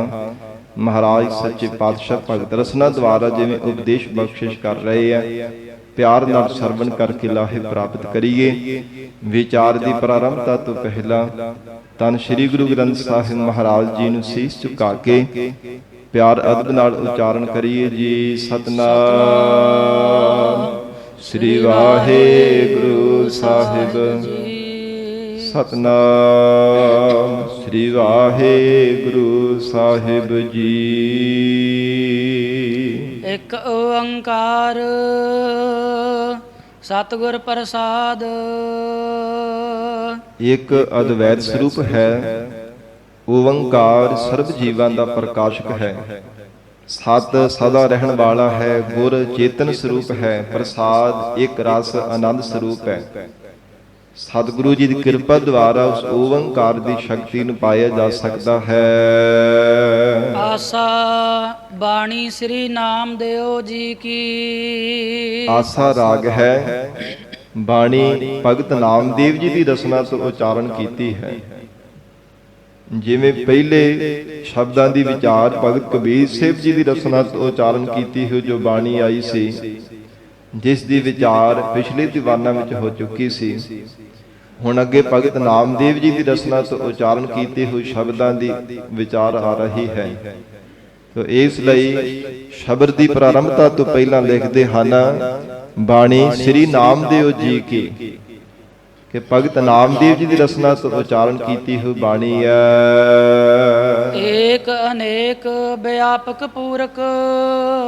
ਭਗਤ ਨਾਮਦੇਵ ਜੀ ਦੇ ਕੋਲ ਆ ਕੇ ਪ੍ਰੇਮੀਆਂ ਨੇ ਬੇਨਤੀ ਕੀਤੀ, ਮਹਾਰਾਜ ਪਰਮੇਸ਼ਰ ਦੀ ਅਕਾਦ ਕਥਾ ਸਰਵਣ ਕਰਵਾਓ। ਉਹ ਪਰਮਾਤਮਾ ਕਿਵੇਂ ਅਚਰਜ ਹੈ, ਕਿਹੋ ਜਿਹੀ ਪਰਮੇਸ਼ਰ ਦੀ ਕਥਾ ਹੈ। ਤੋ ਕਹਿੰਦੇ ਹਨ ਕਿ ਹੈ ਭਾਵੇਂ ਇੱਕ ਹੀ ਪਰਮੇਸ਼ਰ ਹੈ, ਪਰ ਉਹ ਨਾਨਾ ਰੂਪ ਹੋ ਕਰਕੇ ਵਰਤ ਰਿਹਾ ਹੈ। ਐਸਾ ਹੈਰਾਨੀਜਨਕ ਪਰਮਾਤਮਾ ਵਾਹਿਗੁਰੂ ਜੀ ਦਾ ਕੌਤਕ ਹੈ। ਐਸੀ ਅਚੰਭੇ ਦੀ ਪਰਮੇਸ਼ਰ ਦੀ ਲੀਲਾ ਹੈ ਜਿਸ ਨੂੰ ਜਾਣਿਆ ਨਹੀਂ ਜਾ ਸਕਦਾ। ਫਿਰ ਕਹਿੰਦੇ ਹਨ, ਏਕ ਅਨੇਕ ਵਿਆਪਕ ਪੂਰਕ ਹੈ, ਇੱਕੋ ਹੀ ਹੈ, ਅਨੇਕਾਂ ਰੂਪ ਹੋ ਕਰਕੇ ਪਰਮੇਸ਼ਰ ਵਿਆਪਕ ਹੋ ਰਿਹਾ ਹੈ। ਰੂਪਾ ਸਰੂਪਾ ਰੂਪ ਹੋ ਕਰਕੇ ਵਰਤ ਰਿਹਾ ਹੈ, ਰੰਗਾਂ ਵਿੱਚ ਰੰਗਾ ਰੂਪ ਹੋ ਕਰਕੇ ਵਰਤ ਰਿਹਾ ਹੈ, ਤੱਤਾਂ ਵਿੱਚ ਤੱਤਾਂ ਰੂਪ ਹੋ ਕਰਕੇ ਪਰਮੇਸ਼ਰ ਵਰਤ ਰਿਹਾ ਹੈ। ਆਪੇ ਹਰ ਇੱਕ ਰੰਗ ਹੈ, ਆਪੇ ਬਹੁ ਰੰਗੀ। ਜੇ ਇੱਕ ਰੰਗ ਰੂਪ ਹੈ ਤੇ ਪ੍ਰਮਾਤਮਾ ਬਹੁਤੇ ਨਾਨਾ ਰੂਪ ਰੰਗਾ ਰੂਪ ਹੋ ਕਰਕੇ ਵੀ ਵਰਤ ਰਿਹਾ ਹੈ। ਕਿਸੇ ਵਿੱਚ ਰਜੋ ਗੁਣ ਰੂਪ ਹੋ ਕੇ ਵਰਤ ਰਿਹਾ ਹੈ, ਕਿਸੇ ਵਿੱਚ ਤਮੋ ਗੁਣ ਰੂਪ ਹੋ ਕੇ, ਕਿਸੇ ਵਿੱਚ ਸਤੋ ਗੁਣ ਰੂਪ ਹੋ ਕਰਕੇ ਵਰਤ ਰਿਹਾ ਹੈ। ਕੋਈ ਕ੍ਰੋਧੀ ਸੁਭਾਅ ਦਾ ਹੈ, ਕੋਈ ਲੋਭੀ ਸੁਭਾਅ ਦਾ ਤੇ ਕੋਈ ਸ਼ਾਂਤ ਸੁਭਾਅ ਵਾਲਾ ਜੀਵ ਹੈ। ਹਰ ਇੱਕ ਦੇ ਅੰਦਰ ਮਹਾਰਾਜ ਕਹਿੰਦੇ ਪਰਮੇਸ਼ਰ ਦੀ ਹੀ ਜੋਤ ਵਰਤ ਰਹੀ ਹੈ। ਏਕ ਅਨੇਕ ਵਿਆਪਕ ਪੂਰਕ। ਐਸਾ ਕਹਿੰਦੇ ਕਿ ਜੋ ਸੰਸਾਰ ਦੇ ਅੰਦਰ ਜੜ ਮਾਇਆ ਨੂੰ ਚੇਤਨਤਾ ਦੇ ਕਰਕੇ ਇਸ ਸੰਸਾਰ ਦੀ ਰੰਗਾ ਰੰਗਾ ਦੀ ਮਾਇਆ ਰੂਪ ਹੋ ਕਰਕੇ ਸੰਸਾਰ ਦੇ ਜੀਵਾਂ ਦੀ ਪੂਰਤੀ ਕਰਦਾ ਪਿਆ ਹੈ। ਸਭ ਦੇ ਸੰਸਾਰ ਦੇ ਅੰਦਰ ਜੀਵਾਂ ਦੇ ਅੰਦਰ ਆਪਣੀ ਚੇਤਨਤਾ ਪਾ ਕੇ ਜੀਵਾਂ ਨੂੰ ਚਲਾਉਂਦਾ ਹੈ। ਸੰਸਾਰ ਭਰ ਦੇ ਸਭ ਜੀਵਾਂ ਨੂੰ ਜੋ ਘਟਾ ਘਟਾ ਰੂਪ ਹੋ ਕਰਕੇ ਪਰਮੇਸ਼ਰ ਵਰਤਦਾ ਪਿਆ ਹੈ। ਸਾਰੇ ਸੰਸਾਰ ਦੀ ਜਿਹੜੀ ਹੈ ਇਹ ਕਿਰਿਆ ਚਲਾਉਂਦਾ ਹੈ।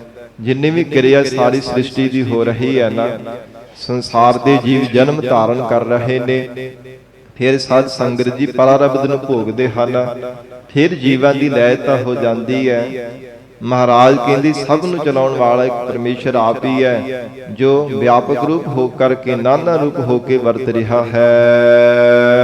ਜਤ ਦੇਖੋ ਤਤ ਸੋਈ। ਭਗਤ ਨਾਮਦੇਵ ਜੀ ਕਹਿੰਦੇ ਜਿੱਥੇ ਵੀ ਦੇਖਦੇ ਹਾਂ ਉੱਥੇ ਹੀ ਪ੍ਰਮਾਤਮਾ ਦਿਸਦਾ ਹੈ। ਜਤ ਦੇਖੋ, ਜਿੱਥੇ ਵੀ ਦੇਖਦੇ ਹਾਂ ਤਤ ਸੋਈ, ਉੱਥੇ ਦਿਸਦਾ ਹੈ। ਜਦ ਜਾਂ ਫਿਰ ਜਦੋਂ ਵੀ ਦੇਖਦੇ ਹਾਂ ਅਸੀਂ ਪ੍ਰਮਾਤਮਾ ਉਸ ਪਰਮੇਸ਼ਰ ਨੂੰ ਹੀ ਦੇਖਦੇ ਹਾਂ। ਸਭ ਦੇ ਅੰਦਰ ਪ੍ਰਮਾਤਮਾ ਦਾ ਹੀ ਸਰੂਪ ਨਜ਼ਰ ਆਉਂਦਾ ਪਿਆ ਹੈ। ਸਤ ਸੰਗਤ ਜੀ, ਇਹ ਭਗਤਾਂ ਦੇ ਹੀ ਹਿੱਸੇ ਆਏ ਆ ਪਰਮੇਸ਼ਰ ਦੇ ਪਿਆਰਿਆਂ ਦੇ। ਨਹੀਂ ਤਾਂ ਜਿਹੜੇ ਸਾਖਤ ਪੁਰਸ਼ ਹੈ ਨਾ, ਜਿਨ੍ਹਾਂ ਨੂੰ ਰੱਬ ਦਿਸਦਾ ਨਹੀਂ, ਉਹ ਕਹਿੰਦੇ ਹਨ ਕਿ ਰੱਬ ਵੀ ਹੈਗਾ। ਰੱਬ ਤੇ ਹੈ ਹੀ ਨਹੀਂ, ਤਾਂ ਐਵੇਂ ਸੰਸਾਰ ਦੀਆਂ ਗੱਲਾਂ ਬਣਾਈਆਂ ਹੋਈਆਂ ਨੇ। ਪਰ ਪਰਮੇਸ਼ਰ ਦੇ ਪਿਆਰੇ ਭਗਤਾਂ ਦੇ ਹਿੱਸੇ ਆਏ ਹਰ ਘਰ ਦੇ ਅੰਦਰ ਪ੍ਰਮਾਤਮਾ ਦੇ ਸਰੂਪ ਨੂੰ ਦੇਖਣਾ, ਸਭ ਦੇ ਅੰਦਰ ਪਰਮੇਸ਼ਰ ਦਾ ਰਮਿਆ ਹੋਇਆ ਪ੍ਰਮਾਤਮਾ ਸਰੂਪ ਦੇਖਣਾ, ਇਹ ਵਾਹਿਗੁਰੂ ਦੇ ਪਿਆਰਿਆਂ ਦੇ ਹਿੱਸੇ ਆਇਆ ਹੈ।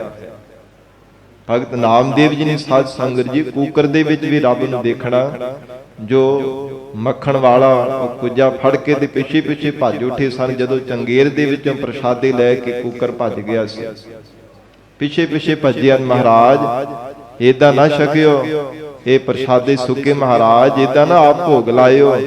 ਇਹ ਬੜੇ ਪਿਆਰ ਦੇ ਨਾਲ ਕਿੰਨੀ ਕੋਹਾਂ ਦੂਰ ਪਿੱਛੇ ਭੱਜ ਕਰਕੇ ਗਏ ਸਨ। ਆਖਰਕਾਰ ਉਸ ਕੂਕਰ ਦੇ ਵਿੱਚੋਂ ਪਰਮੇਸ਼ਰ ਨੂੰ ਦਰਸ਼ਨ ਦੇਣੇ ਪਏ ਸਨ ਪ੍ਰਗਟ ਹੋ ਕਰਕੇ।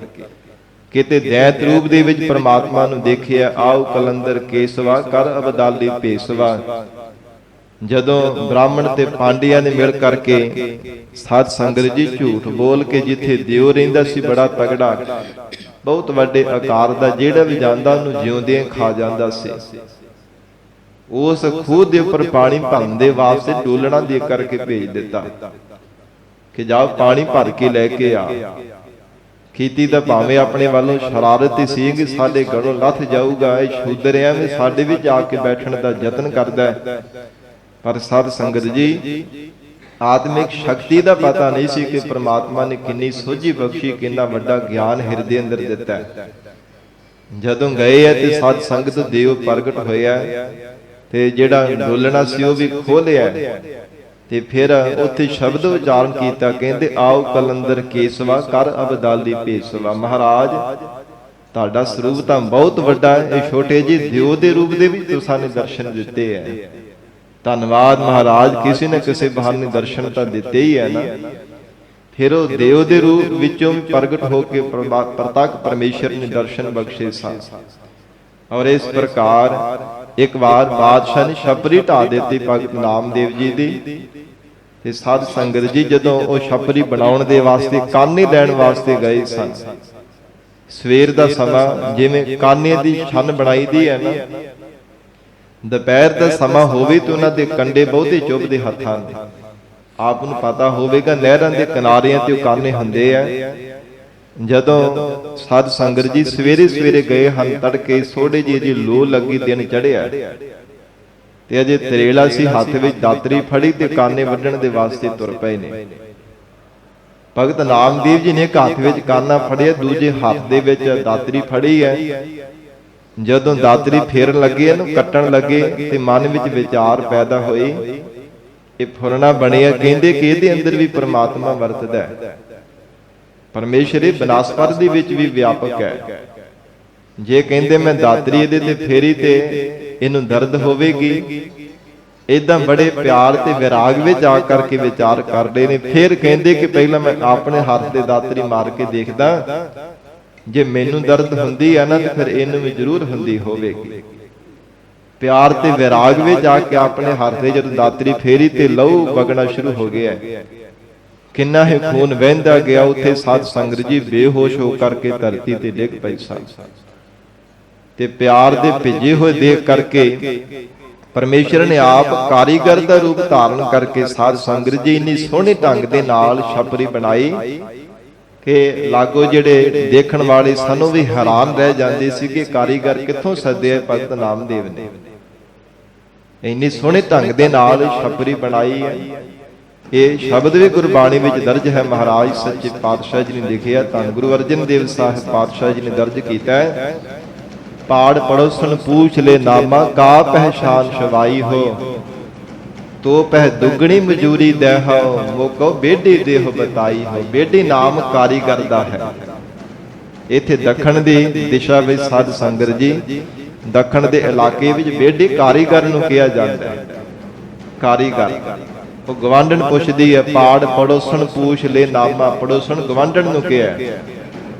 ਭਗਤ ਨਾਮਦੇਵ ਜੀ ਨੂੰ ਕਹਿੰਦੀ ਕਿ ਮੈਂ ਤੇਰੇ ਨਾਲ ਦੁੱਗਣੀ ਮਜ਼ਦੂਰੀ ਦੇਵਾਂਗੀ। ਨਾਮਦੇਵ ਮੈਨੂੰ ਦੱਸ ਕਾਰੀਗਰ ਕਿੱਥੋਂ ਬੁਲਾਏ ਸੀ ਜਿਹਨੇ ਇੰਨੀ ਸੋਹਣੀ ਛਪਰੀ ਬਣਾਈ ਹੈ।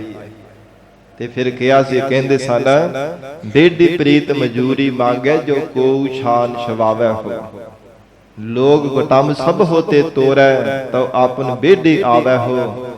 ਕਹਿੰਦੇ ਸ਼ਰੀਰਾਂ ਦੇ ਸੰਸਾਰ ਦੇ ਨਾਲ ਮੋਹ ਤੋੜਨਾ ਪਵੇਗਾ ਤੇ ਪ੍ਰੇਮ ਦੀ ਪ੍ਰੀਤ ਦੀ ਮਜ਼ਦੂਰੀ ਮੰਗਦਾ ਉਹ ਪਰਮੇਸ਼ਰ ਰੂਪ ਬੇਢੀ ਜਿਹੜਾ ਕਾਰੀਗਰ ਹੈ। ਪਿਆਰ ਦੀ ਮਜ਼ਦੂਰੀ ਮੰਗਦਾ ਹੈ, ਕਿਉਂਕਿ ਗੋਬਿੰਦ ਭਾਉ ਭਗਤ ਕਾ ਭੁੱਖਾ। ਉਹ ਪਿਆਰ ਦਾ ਭੁੱਖਾ, ਦੁਨਿਆਵੀ ਪਦਾਰਥਾਂ ਤੇ ਧਨ ਦਾ ਭੁੱਖਾ ਨਹੀਂ ਹੈ। ਤੇ ਜਦੋਂ ਸਾਧ ਸੰਗਤ ਜੀ ਇਹ ਉਪਦੇਸ਼ ਦਿੱਤਾ ਹੈ ਤੇ ਸਾਰੇ ਦੇਖ ਕਰਕੇ ਬੜੇ ਹੈਰਾਨ ਰਹਿ ਗਏ ਸਨ। ਔਰ ਇਤਿਹਾਸਕਾਰਾਂ ਨੇ ਜ਼ਿਕਰ ਕੀਤਾ ਹੈ 72 ਵਾਰ ਪ੍ਰਤੱਖ ਸਾਖਸ਼ਾਤ ਰੂਪ ਹੋ ਕਰਕੇ ਦਰਸ਼ਨ ਬਖਸ਼ੇ ਸਨ। 72 ਵਾਰ ਭਗਤ ਨਾਮਦੇਵ ਜੀ ਨੂੰ। ਤੇ ਹੋਰ ਭਾਵੇਂ ਤਾਂ ਹਰ ਸਮੇਂ ਸਾਖਸ਼ਾਤ ਰੂਪ ਦੇ ਵਿੱਚ ਹੀ ਰਹਿੰਦੇ ਆ, ਜਦੋਂ ਯਾਦ ਕਰਦੇ ਮਹਾਰਾਜ ਦਰਸ਼ਨ ਬਖਸ਼ਿਸ਼ ਕਰ ਦਿੰਦੇ ਆ। ਪਰ ਜਿਹੜਾ ਜੀਵਨ ਦੇ ਅੰਦਰ ਸਾਧ ਸੰਗਤ ਜੀ ਕੌਤਕ ਹੋਏ ਆ, 72 ਵਾਰ ਪ੍ਰਤੱਖ ਰੂਪ ਦੇ ਵੀ ਦਰਸ਼ਨ ਬਖਸ਼ੇ ਸਨ। ਔਰ ਐਸੇ ਭਗਤ ਨਾਮਦੇਵ ਜੀ ਹਨ ਜੋ ਸ਼ਬਦ ਦੇ ਰਾਹੀਂ ਉਪਦੇਸ਼ ਬਖਸ਼ਿਸ਼ ਕਰਦੇ ਆ। ਕਹਿੰਦੇ ਹਨ, ਜਤ ਦੇਖੋ ਤਤ ਸੋਈ, ਜਿੱਥੇ ਵੀ ਦੇਖਦੇ ਉੱਥੇ ਪਰਮਾਤਮਾ ਹੀ ਦਿਸਦਾ ਹੈ। ਪਰਮੇਸ਼ਰ ਤੋਂ ਬਿਨਾਂ ਕੋਈ ਦੂਜਾ ਸਾਨੂੰ ਨਜ਼ਰ ਹੀ ਨਹੀਂ ਆਉਂਦਾ। ਮਾਇਆ ਚਿੱਤਰ ਵਿਚਿੱਤਰ ਬਿਮੋਹਿਤ, ਕਿਉਂਕਿ ਸੰਸਾਰ ਦੇ ਅੰਦਰ ਜੋ ਪਰਮੇਸ਼ਰ ਦੀ ਪੈਦਾ ਕੀਤੀ ਹੋਈ ਰੰਗਾ ਰੰਗਾਂ ਦੀ ਮਾਇਆ ਹੈ, ਇਹ ਜੋ ਚਿੱਤਰਕਾਰੀ ਕੀਤੀ ਹੈ ਨਾ, ਇਹ ਵਿਚਿੱਤਰ ਵਿਸ਼ੇਸ਼ ਕਰਕੇ ਮਾਇਆ ਦੇ ਕਰਕੇ ਹੀ ਰੰਗਾ ਰੰਗਾਂ ਦੀ ਦੁਨੀਆ ਨਜ਼ਰ ਆ ਰਹੀ ਹੈ। ਸਾਰਾ ਕੁਝ ਪਰਮੇਸ਼ਰ ਦਾ ਹੀ ਰੂਪ ਹੈ। ਜੋ ਦਿਸੈ ਸੋ ਤੇਰਾ ਰੂਪ। ਮਹਾਰਾਜ ਸਭ ਕੁਝ ਤੁਹਾਡਾ ਹੀ ਸਰੂਪ ਹੈ। ਜਿੰਨੇ ਵੀ ਸੰਸਾਰ ਭਰ ਦੇ ਰੰਗਾ ਰੰਗਾਂ ਦੇ ਜੀਵ ਜੰਤੂ ਹਨ, ਰੰਗੀ ਰੰਗੀ ਭਾਂਤੀ ਕਰ ਕਰ ਜਿਨਸੀ ਮਾਇਆ ਜਿਨ ਉਪਾਈ। ਇਹ ਰੰਗਾ ਰੰਗਾਂ ਦੀ ਵਿਚਿੱਤਰ ਮਾਇਆ ਪਰਮੇਸ਼ਰ ਆਪ ਜੀ ਦੀ ਪੈਦਾ ਕੀਤੀ ਹੋਈ ਹੈ। ਬੇਮੋਹਿਤ, ਜਿਸ ਨੇ ਵਿਸ਼ੇਸ਼ ਕਰਕੇ ਜੀਵਾਂ ਨੂੰ ਮੋਹਿਤ ਕੀਤਾ ਹੋਇਆ ਹੈ। ਸੰਸਾਰ ਦੇ ਰੰਗ ਬਰੰਗੇ ਵਿਚਿੱਤਰ ਕੌਤਕ ਦਿਖਾ ਦਿਖਾ ਕਰਕੇ ਰੰਗਾ ਰੰਗਾਂ ਦੇ ਸੰਸਾਰ ਦੇ ਸੁੱਖਾਂ ਦੇ ਵੀ ਜੀਵਾਂ ਦੇ ਮਨ ਨੂੰ ਪਰਚਾ ਦਿੱਤਾ ਹੈ। ਕਿਸੇ ਨੂੰ ਸ਼ਰੀਰਾਂ ਦਾ ਮੋਹ ਲਾ ਦਿੱਤਾ ਹੈ, ਕਿਸੇ ਨੂੰ ਪਦਾਰਥਾਂ ਦੀ ਮੇਰ ਤੇਰ ਮਮਤਾ ਲਗਾ ਦਿੱਤੀ ਹੈ। ਮਹਾਰਾਜ ਕਹਿੰਦੇ ਇਹ ਬੇਮੋਹਿਤ ਕੀਤਾ ਹੋਇਆ ਵਿਸ਼ੇਸ਼ ਕਰਕੇ ਮੋਹੇ ਹੋਏ ਹਨ ਸੰਸਾਰ ਦੇ ਜੀਵ। ਪਰ ਹੈ ਸਾਰੀ ਚਿੱਤਰਕਾਰੀ ਪਰਮੇਸ਼ਰ ਦੀ ਬਣਾਈ ਹੋਈ ਹੈ। ਬਿਰਲਾ ਬੂਝੈ ਕੋਈ, ਪਰ ਹੈ ਪ੍ਰੇਮੀ ਜਨ ਕੋਈ ਬਿਰਲਾ ਹੀ ਇਸ ਤੱਤ ਨੂੰ ਬੁੱਝਦਾ ਹੈ। ਹਰ ਇੱਕ ਦੇ ਵੱਸ ਦੀ ਗੱਲ ਨਹੀਂ ਹੈ ਕਿ ਪ੍ਰਮਾਤਮਾ ਦੀ ਵਿਚਿੱਤਰ ਰੰਗਾ ਰੰਗਾਂ ਦੀ ਮਾਇਆ ਨੂੰ ਬੁੱਝ ਕਰਕੇ ਪ੍ਰਮਾਤਮਾ ਦੇ ਸਰੂਪ ਨੂੰ ਪਾ ਸਕੇ। ਹਰ ਇੱਕ ਦੇ ਵੱਸ ਦੀ ਗੱਲ ਨਹੀਂ ਹੈ। ਕਦੇ ਕਿਸੇ ਨੂੰ ਕਿਸੇ ਢੰਗ ਦੇ ਨਾਲ ਇਹ ਛਲ ਰੂਪ ਮਾਇਆ ਛਲ ਕੇ ਆਪਣੇ ਅਧੀਨ ਕਰ ਲੈਂਦੀ ਹੈ, ਕਦੇ ਕਿਸੇ ਨੂੰ ਕਿਸੇ ਢੰਗ ਦੇ ਨਾਲ। ਪਰ ਜੋ ਭਜਨ ਕਰਨ ਵਾਲੇ, ਬੰਦਗੀ ਕਰਨ ਵਾਲੇ ਵਾਹਿਗੁਰੂ ਦੇ ਪਿਆਰੇ ਸਤਿਪੁਰਸ਼ ਹਨ, ਉਹਨਾਂ ਦੇ ਇਸ ਵਿਚਿੱਤਰ ਮਾਇਆ ਦਾ ਕੋਈ ਪ੍ਰਭਾਵ ਨਹੀਂ ਪੈਂਦਾ, ਉਹਨਾਂ ਨੂੰ ਮੋਹਿਤ ਨਹੀਂ ਕਰ ਸਕਦੇ। ਉਹ ਕੇਵਲ ਪਰਮਾਤਮਾ ਦੇ ਚਰਨਾਂ ਨਾਲ ਚਿੱਤ ਬਿਰਤੀ ਨੂੰ ਜੋੜ ਕੇ ਰੱਖਦੇ ਹਨ। ਸਭ ਗੋਬਿੰਦ ਹੈ, ਸਭ ਗੋਬਿੰਦ ਹੈ।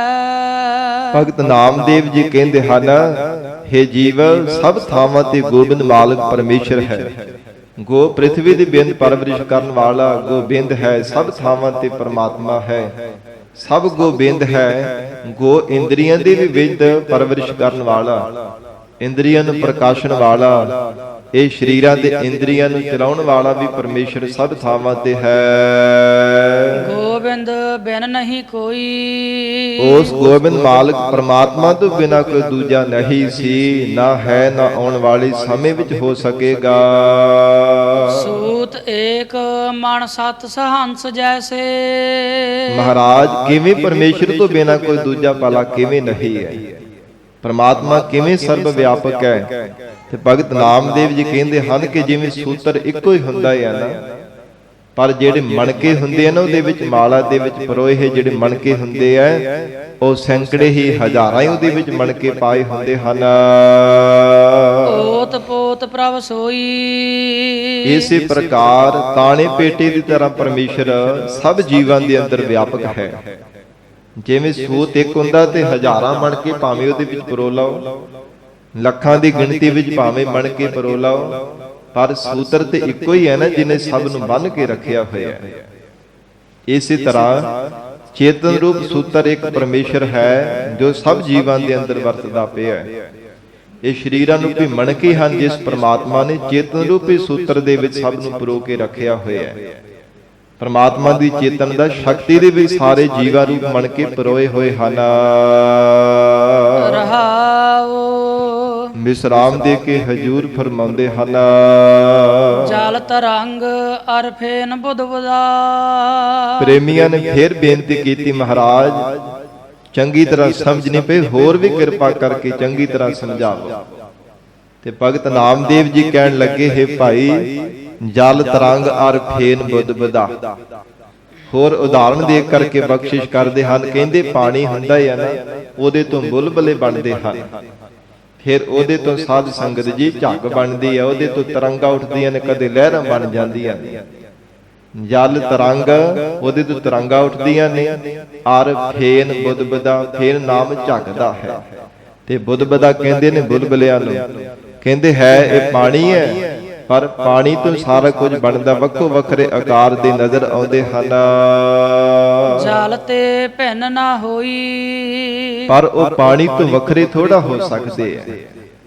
ਉਹਨਾਂ ਦਾ ਜੀਵਨ, ਉਹਨਾਂ ਦਾ ਆਧਾਰ ਕੇਵਲ ਪਾਣੀ ਹੈ। ਪਾਣੀ ਕਰਕੇ ਹੀ ਬੁਲਬੁਲਾ ਬਣਦਾ ਹੈ, ਪਾਣੀ ਕਰਕੇ ਝੱਗ ਬਣਦੀ ਹੈ, ਪਾਣੀ ਕਰਕੇ ਤਰੰਗਾਂ ਉੱਠਦੀਆਂ ਨੇ, ਪਾਣੀ ਕਰਕੇ ਵੱਡੀਆਂ ਵੱਡੀਆਂ ਲਹਿਰਾਂ ਉੱਠਦੀਆਂ ਹਨ।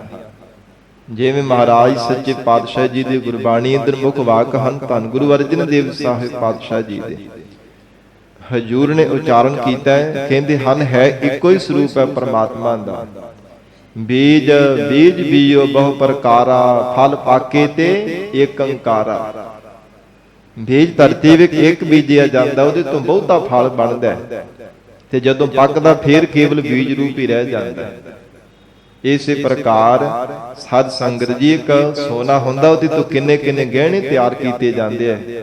ਕੋਈ ਕਹਿੰਦਾ ਜੀ ਛੱਲਾ ਹੈ, ਛਾਪ ਹੈ, ਕੋਈ ਮੁੰਦਰੀ ਹੈ, ਕੋਈ ਵਾਲੀ ਕਹਿ ਦਿੰਦਾ, ਕੋਈ ਕੜਾ ਕਹਿ ਦਿੰਦਾ, ਕੋਈ ਗਲੇ ਦਾ ਹਾਰ ਬਣਾ ਲੈਂਦਾ। ਪਰ ਅਸਲ ਦੇ ਵਿੱਚ ਸੁਨਿਆਰੇ ਦੀ ਨਜ਼ਰਾਂ ਦੇ ਵਿੱਚ ਸੋਨਾ ਹੀ ਹੁੰਦਾ ਹੈ। ਇਸੇ ਤਰ੍ਹਾਂ ਹੀ ਸਾਧ ਸੰਗਤ ਜੀ ਹੈ, ਭਾਵੇਂ ਸੰਸਾਰ ਦੇ ਰੰਗਾਂ ਰੰਗਾਂ ਦੇ ਜੀਵ ਜੰਤੂ ਹਨ, ਪਰ ਸਭ ਦੇ ਅੰਦਰ ਕੇਵਲ ਇੱਕ ਬ੍ਰਹਮ ਸ਼ੁੱਧ ਸਰੂਪ ਪਰਮੇਸ਼ਰ ਹੈ। ਉਹ ਬ੍ਰਹਮ ਵੇਦਿਆਂ ਦੀ ਨਜ਼ਰਾਂ ਵਿੱਚ ਕੇਵਲ ਪ੍ਰਮਾਤਮਾ ਬ੍ਰਹਮ ਸਰੂਪ ਹੀ ਨਜ਼ਰ ਆਉਂਦਾ ਹੈ। ਕੋਈ ਕਿਸੇ ਨੂੰ ਭਲਾ ਕਹੀ ਜਾਂਦਾ, ਕੋਈ ਬੁਰਾ, ਕੋਈ ਮੰਦਾ ਤੇ ਕੋਈ ਚੰਗਾ ਕਹੀ ਜਾਂਦਾ ਹੈ, ਪਰ ਸਾਧ ਸੰਗਤ ਜੀ ਵਾਹਿਗੁਰੂ ਦੇ ਪਿਆਰਿਆਂ ਦੀ ਦ੍ਰਿਸ਼ਟੀ ਵਿੱਚ ਕੇਵਲ ਪ੍ਰਮਾਤਮਾ ਦਾ ਸਰੂਪ ਹੀ ਨਜ਼ਰ ਆਉਂਦਾ ਹੈ। ਗਰੀਬ ਨਵਾਜ ਸਤਿਗੁਰੂ ਜੀ ਉਦਾਹਰਨ ਦੇ ਕਰਕੇ ਬਖਸ਼ਿਸ਼ ਕਰਦੇ ਨੇ, ਜਲ ਤਰੰਗ ਆਰ ਫੇਨ ਬੁਦਬੁਦਾ, ਜਲ ਤੇ ਭਿੰਨ ਨਾ ਹੋਈ। ਉਹ ਪਾਣੀ ਤੋਂ ਕਦੇ ਵੱਖਰੇ ਨਹੀਂ ਹੋਣਾ ਕਰਦੇ। ਇਸੇ ਪ੍ਰਕਾਰ ਸਾਧ ਸੰਗਤ ਜੀ ਜਿਹੜੇ ਦੇਵੀ ਸ਼ਕਤੀਆਂ ਹਨ, ਬ੍ਰਹਮਾ ਹੈ, ਵਿਸ਼ਨੂੰ ਹੈ, ਸ਼ਿਵ ਜੀ ਹੈ, ਇਹ ਜਾਣੋ ਕਿ ਤਰੰਗਾਂ, ਬੁਲਬੁਲਿਆਂ ਤੇ ਇਹ ਲਹਿਰਾਂ ਦੀ ਤਰ੍ਹਾਂ ਹਨ, ਝੱਗ ਦੀ ਤਰ੍ਹਾਂ ਹਨ। ਇਹ ਜਿਹੜੀਆਂ ਦੇਵੀ ਸ਼ਕਤੀਆਂ ਹਨ, ਇਹ ਵੀ ਪ੍ਰਮਾਤਮਾ ਤੋਂ ਕਦੇ ਓਲੇ ਵੱਖਰੇ ਨਹੀਂ ਹੋ ਸਕਦੇ। ਜਿੰਨਾ ਚਿਰ ਪ੍ਰਮਾਤਮਾ ਨੇ ਸ਼ਕਤੀ ਦਾ ਬਲ ਦਿੱਤਾ ਹੈ, ਉਹਨਾਂ ਚਿਰ ਜੀਵਾਂ ਦੀ ਉਤਪਤੀ ਕਰਦੇ ਹਨ, ਜੀਵਾਂ ਨੂੰ ਦਾਤਾਂ ਪ੍ਰਦਾਨ ਕਰਦੇ, ਜੀਵਾਂ ਦੀ ਲੈਅਤਾ ਕਰ ਰਹੇ ਆ। ਜਿੰਨਾ ਚਿਰ ਪ੍ਰਮਾਤਮਾ ਨੇ ਸ਼ਕਤੀ ਬਖਸ਼ੀ ਹੈ, ਉਹਨਾਂ ਚਿਰ ਹੀ ਹੈ। ਮਹਾਰਾਜ ਕਹਿੰਦੇ ਦੇਵੀ ਸ਼ਕਤੀਆਂ ਵੀ ਕਦੇ ਪਰਮੇਸ਼ਰ ਤੋਂ ਵੱਖ ਨਹੀਂ ਹੋ ਸਕਦੀਆਂ। ਇਹੋ ਪਰਪੰਚ ਪਾਰ ਬ੍ਰਹਮ ਕੀ ਲੀਲਾ। ਕਹਿੰਦੇ ਹਨ ਕਿ ਪਾਪਾਂ ਪੁੰਨਾਂ ਤੋਂ ਪਰੇ ਸਤ ਚੇਤਨ ਆਨੰਦ ਜੋ ਬ੍ਰਹਮ ਸਰੂਪ ਹੈ, ਇਹ ਸਾਰਾ ਪਰਪੰਚ ਉਸ ਅਕਾਲ ਪੁਰਖ ਵਾਹਿਗੁਰੂ ਜੀ ਦੀ ਲੀਲਾ ਹੈ।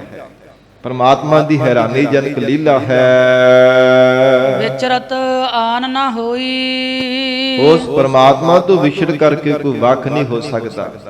ਵਿਚਰਤ ਵਿਚਾਰ ਕਰਕੇ ਦੇਖ ਲਓ, हे ਜੀਵ, ਪਰਮਾਤਮਾ ਤੋਂ ਬਿਨਾਂ ਕੋਈ ਦੂਜਾ ਨਹੀਂ ਹੈ। ਸਭ ਦੇ ਅੰਦਰ ਪਰਮਾਤਮਾ ਦੀ ਜੋਤ ਵਰਤ ਰਹੀ ਹੈ, ਕਿਉਂਕਿ ਉਹ ਪਰਮੇਸ਼ਰ ਤਾਂ ਜਿਮੀ ਜਮਾਨ ਕੀ ਵੇਖੈ ਸਮਸਤ ਏਕ ਜੋਤ ਹੈ, ਨਾ ਘਾਟ ਹੈ ਨਾ ਬਾਧ ਹੈ, ਨਾ ਘਾਟ ਬਾਧ ਹੋਤ ਹੈ। ਪਰਮਾਤਮਾ ਸਭ ਜੀਵਾਂ ਦੇ ਅੰਦਰ ਵਿਆਪਕ ਰੂਪ ਹੋ ਕਰਕੇ ਪਰਮੇਸ਼ਰ ਹੀ ਸਭ ਦੇ ਅੰਦਰ ਵਰਤ ਰਿਹਾ ਹੈ।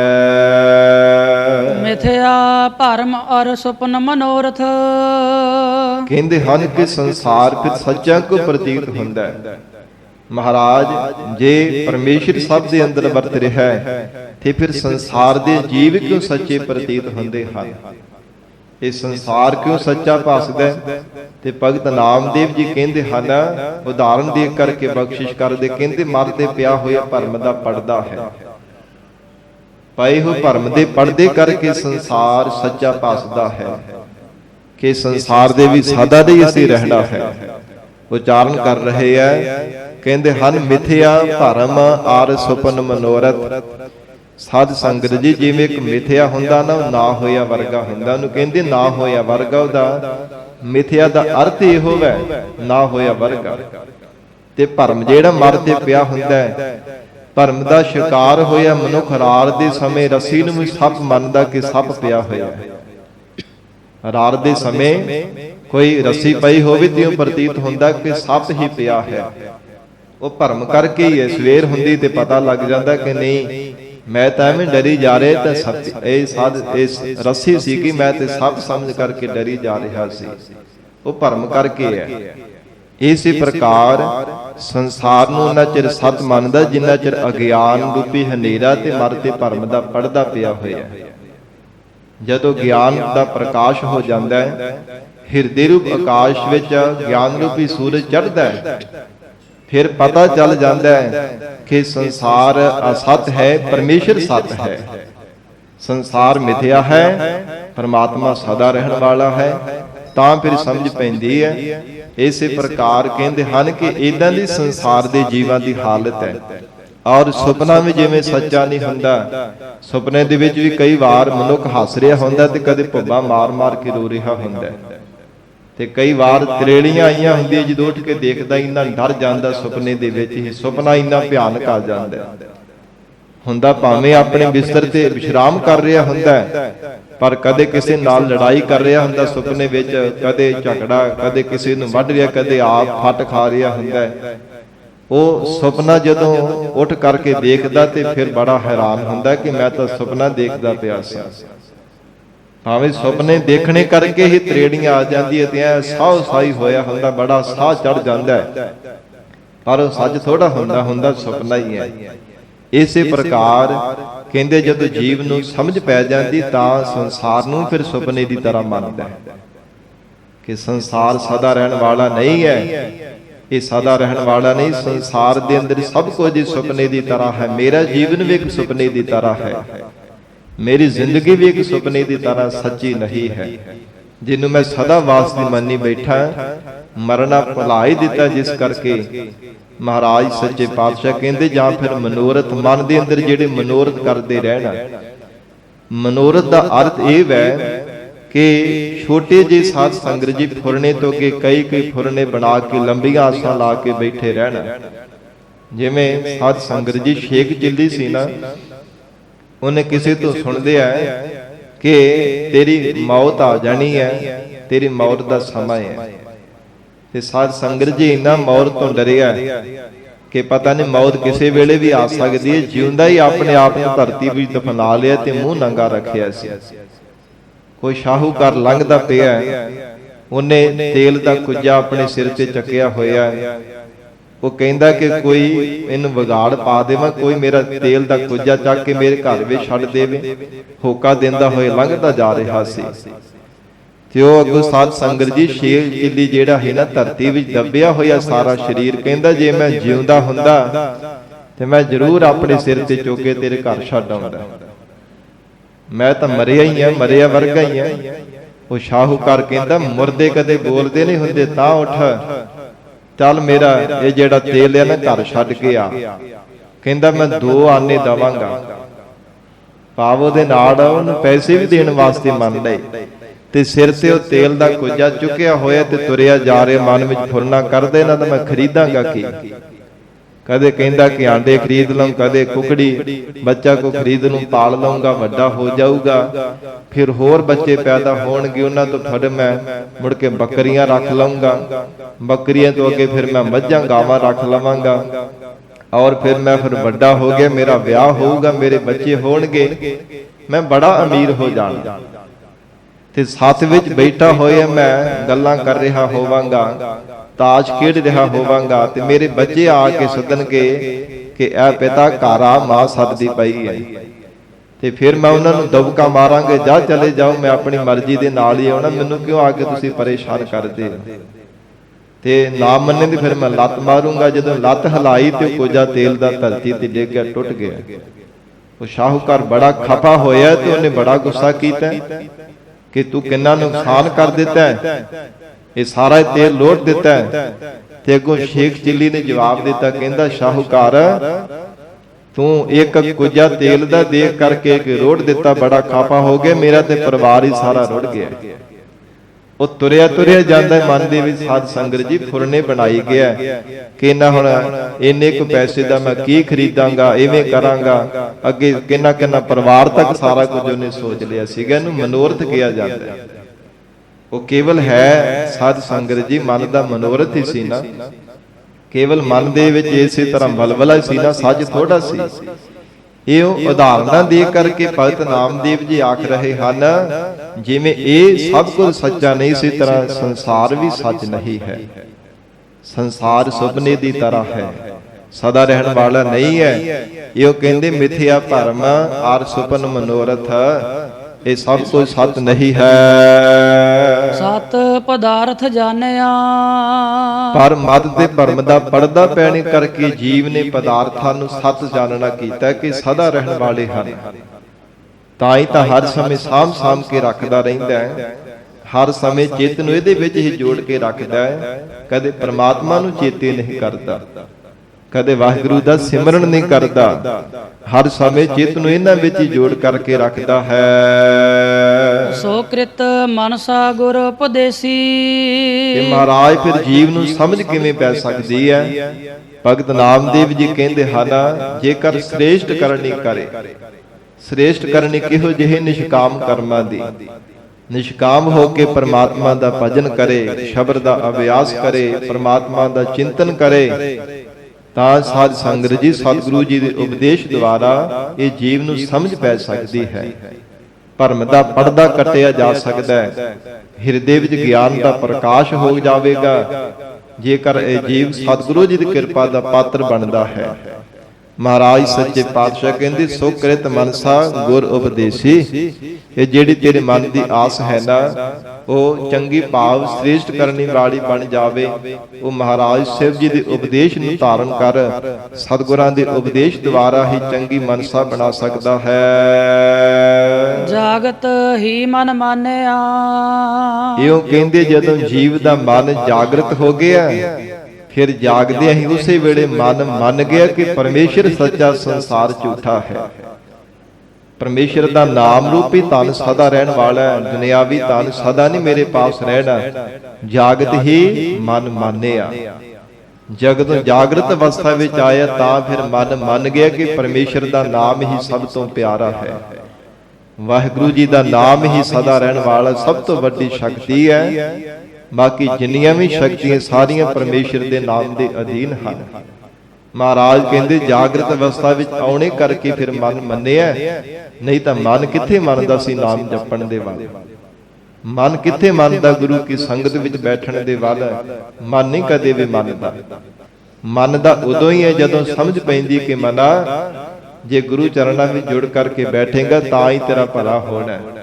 ਜਿੰਨਾ ਵੱਧ ਤੋਂ ਵੱਧ ਜ਼ਿਆਦਾ ਸਮਾਂ ਗੁਰੂ ਕੀ ਸੰਗਤ ਕਰੇਗਾ, ਸਤਿਗੁਰੂ ਜੀ ਦਾ ਫਲਾ ਦੇ ਸਰਵਣ ਕਰਕੇ ਹਿਰਦੇ ਵਿੱਚ ਵਸਾਵੇਂਗਾ, ਉਹਨਾਂ ਜ਼ਿਆਦਾ ਜੀਵਨ ਦੇ ਵੀ ਤੈਨੂੰ ਲਾਹਾ ਮਿਲੇਗਾ, ਕਦੇ ਵੀ ਘਾਟਾ ਨਹੀਂ ਪਵੇਗਾ। ਤੇ ਨਹੀਂ ਤਾਂ ਸਾਧ ਸੰਗਤ ਜੀ ਬੇਸਮਝ ਹੋਣੇ ਕਰਕੇ ਅਸੀਂ ਸ਼ੰਕੇ ਕਰਦੇ ਆ ਨਾ। ਕਿਸੇ ਨਾਸਤਿਕ ਬੰਦੇ ਨੂੰ ਕਿਹਾ ਜਾਵੇ ਕਿ ਨਾਮ ਜਪ ਲੈ, ਗੁਰੂ ਕੀ ਸੰਗਤ ਕਰਿਆ ਕਰ, ਤੇ ਅੱਗੋਂ ਉਹਦਾ ਜਵਾਬ ਹੁੰਦਾ ਜੀ ਇਹ ਤਾਂ ਵਿਹਲਿਆਂ ਦਾ ਕੰਮ ਹੈ। ਇਹ ਸਾਧ ਸੰਗਤ ਜੀ ਬੇਸਮਝਤਾ ਅਗਿਆਨਤਾ ਦੀ ਨਿਸ਼ਾਨੀ ਹੈ। ਤੇ ਮਹਾਰਾਜ ਕਹਿੰਦੇ ਜਾਗਤ ਹੀ ਮਨ ਮਾਨਿਆ।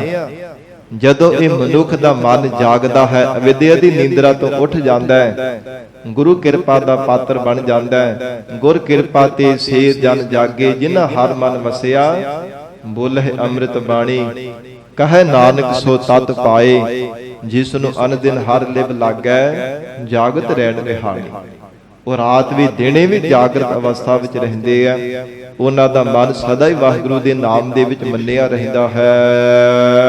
ਕਹਿਤ ਨਾਮਦੇਵ ਹਰ ਕੀ ਰਚਨਾ। ਭਗਤ ਨਾਮਦੇਵ ਜੀ ਕਹਿੰਦੇ ਹਨ, ਹੇ ਭਾਈ, ਹੇ ਪ੍ਰੇਮੀ ਜਨੋ, ਇਹ ਸਾਰੀ ਰਚਨਾ ਪਰਮੇਸ਼ਰ ਦੀ ਹੈ।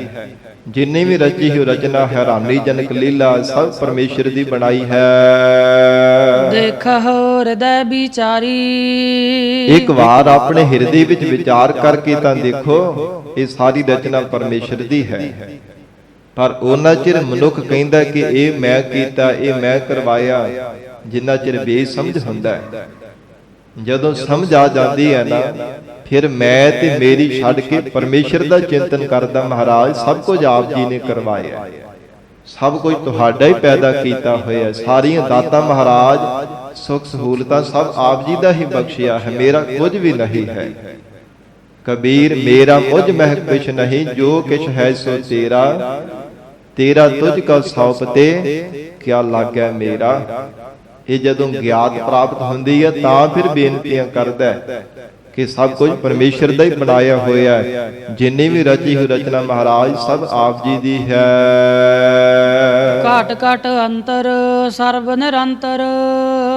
ਹਜੂਰ ਸਮਾਪਤੀ ਦੀਆਂ ਪੰਕਤੀਆਂ ਵਿੱਚ ਫਰਮਾਨ ਕਰ ਰਹੇ ਹੈ, ਘਟਾਂ ਘਟਾਂ ਦੇ ਅੰਦਰ ਔਰ ਨਿਰੰਤਰ ਲਗਾਤਾਰ ਹਰ ਘਟ ਦੇ ਅੰਦਰ, ਹਰ ਹਿਰਦੇ ਦੇ ਅੰਦਰ ਪਰਮੇਸ਼ਰ ਜੋਤ ਰੂਪ ਹੋ ਕਰਕੇ ਵਰਤ ਰਿਹਾ ਹੈ। ਕੇਵਲ ਏਕ ਮੁਰਾਰੀ। ਕੇਵਲ ਤਾਂ ਕੇਵਲ ਇੱਕੋ ਮੁਰਾਰੀ ਪਰਮੇਸ਼ਰ ਹੀ ਵਰਤ ਰਿਹਾ ਹੈ।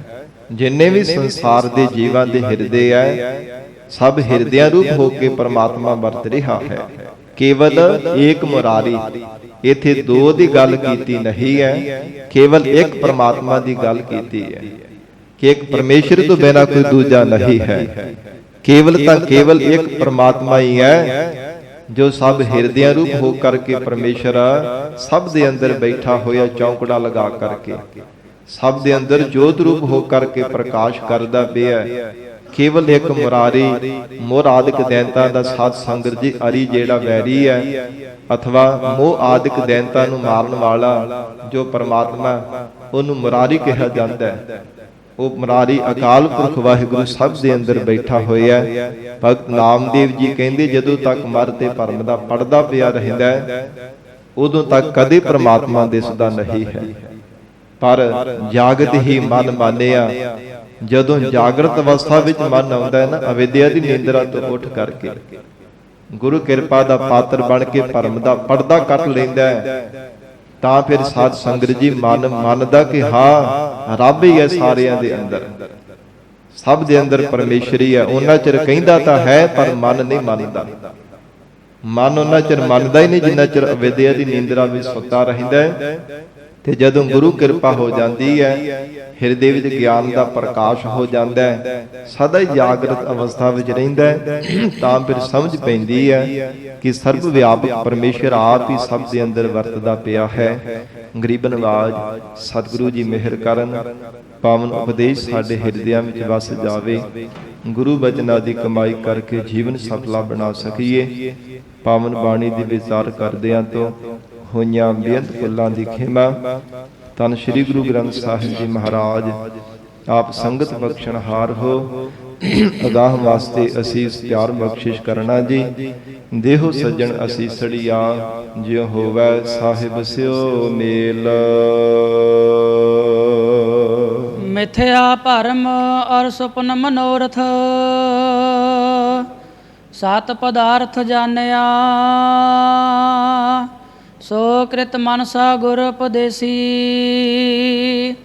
ਜਾਗਤ ਹੀ ਮਨ ਮਾਨਿਆ ਕਹਿਤ ਨਾਮ ਦਿਓ ਹਰ ਕੀ ਰਚਨਾ ਦੇਖ ਹਿਰਦੈ ਵਿਚਾਰੀ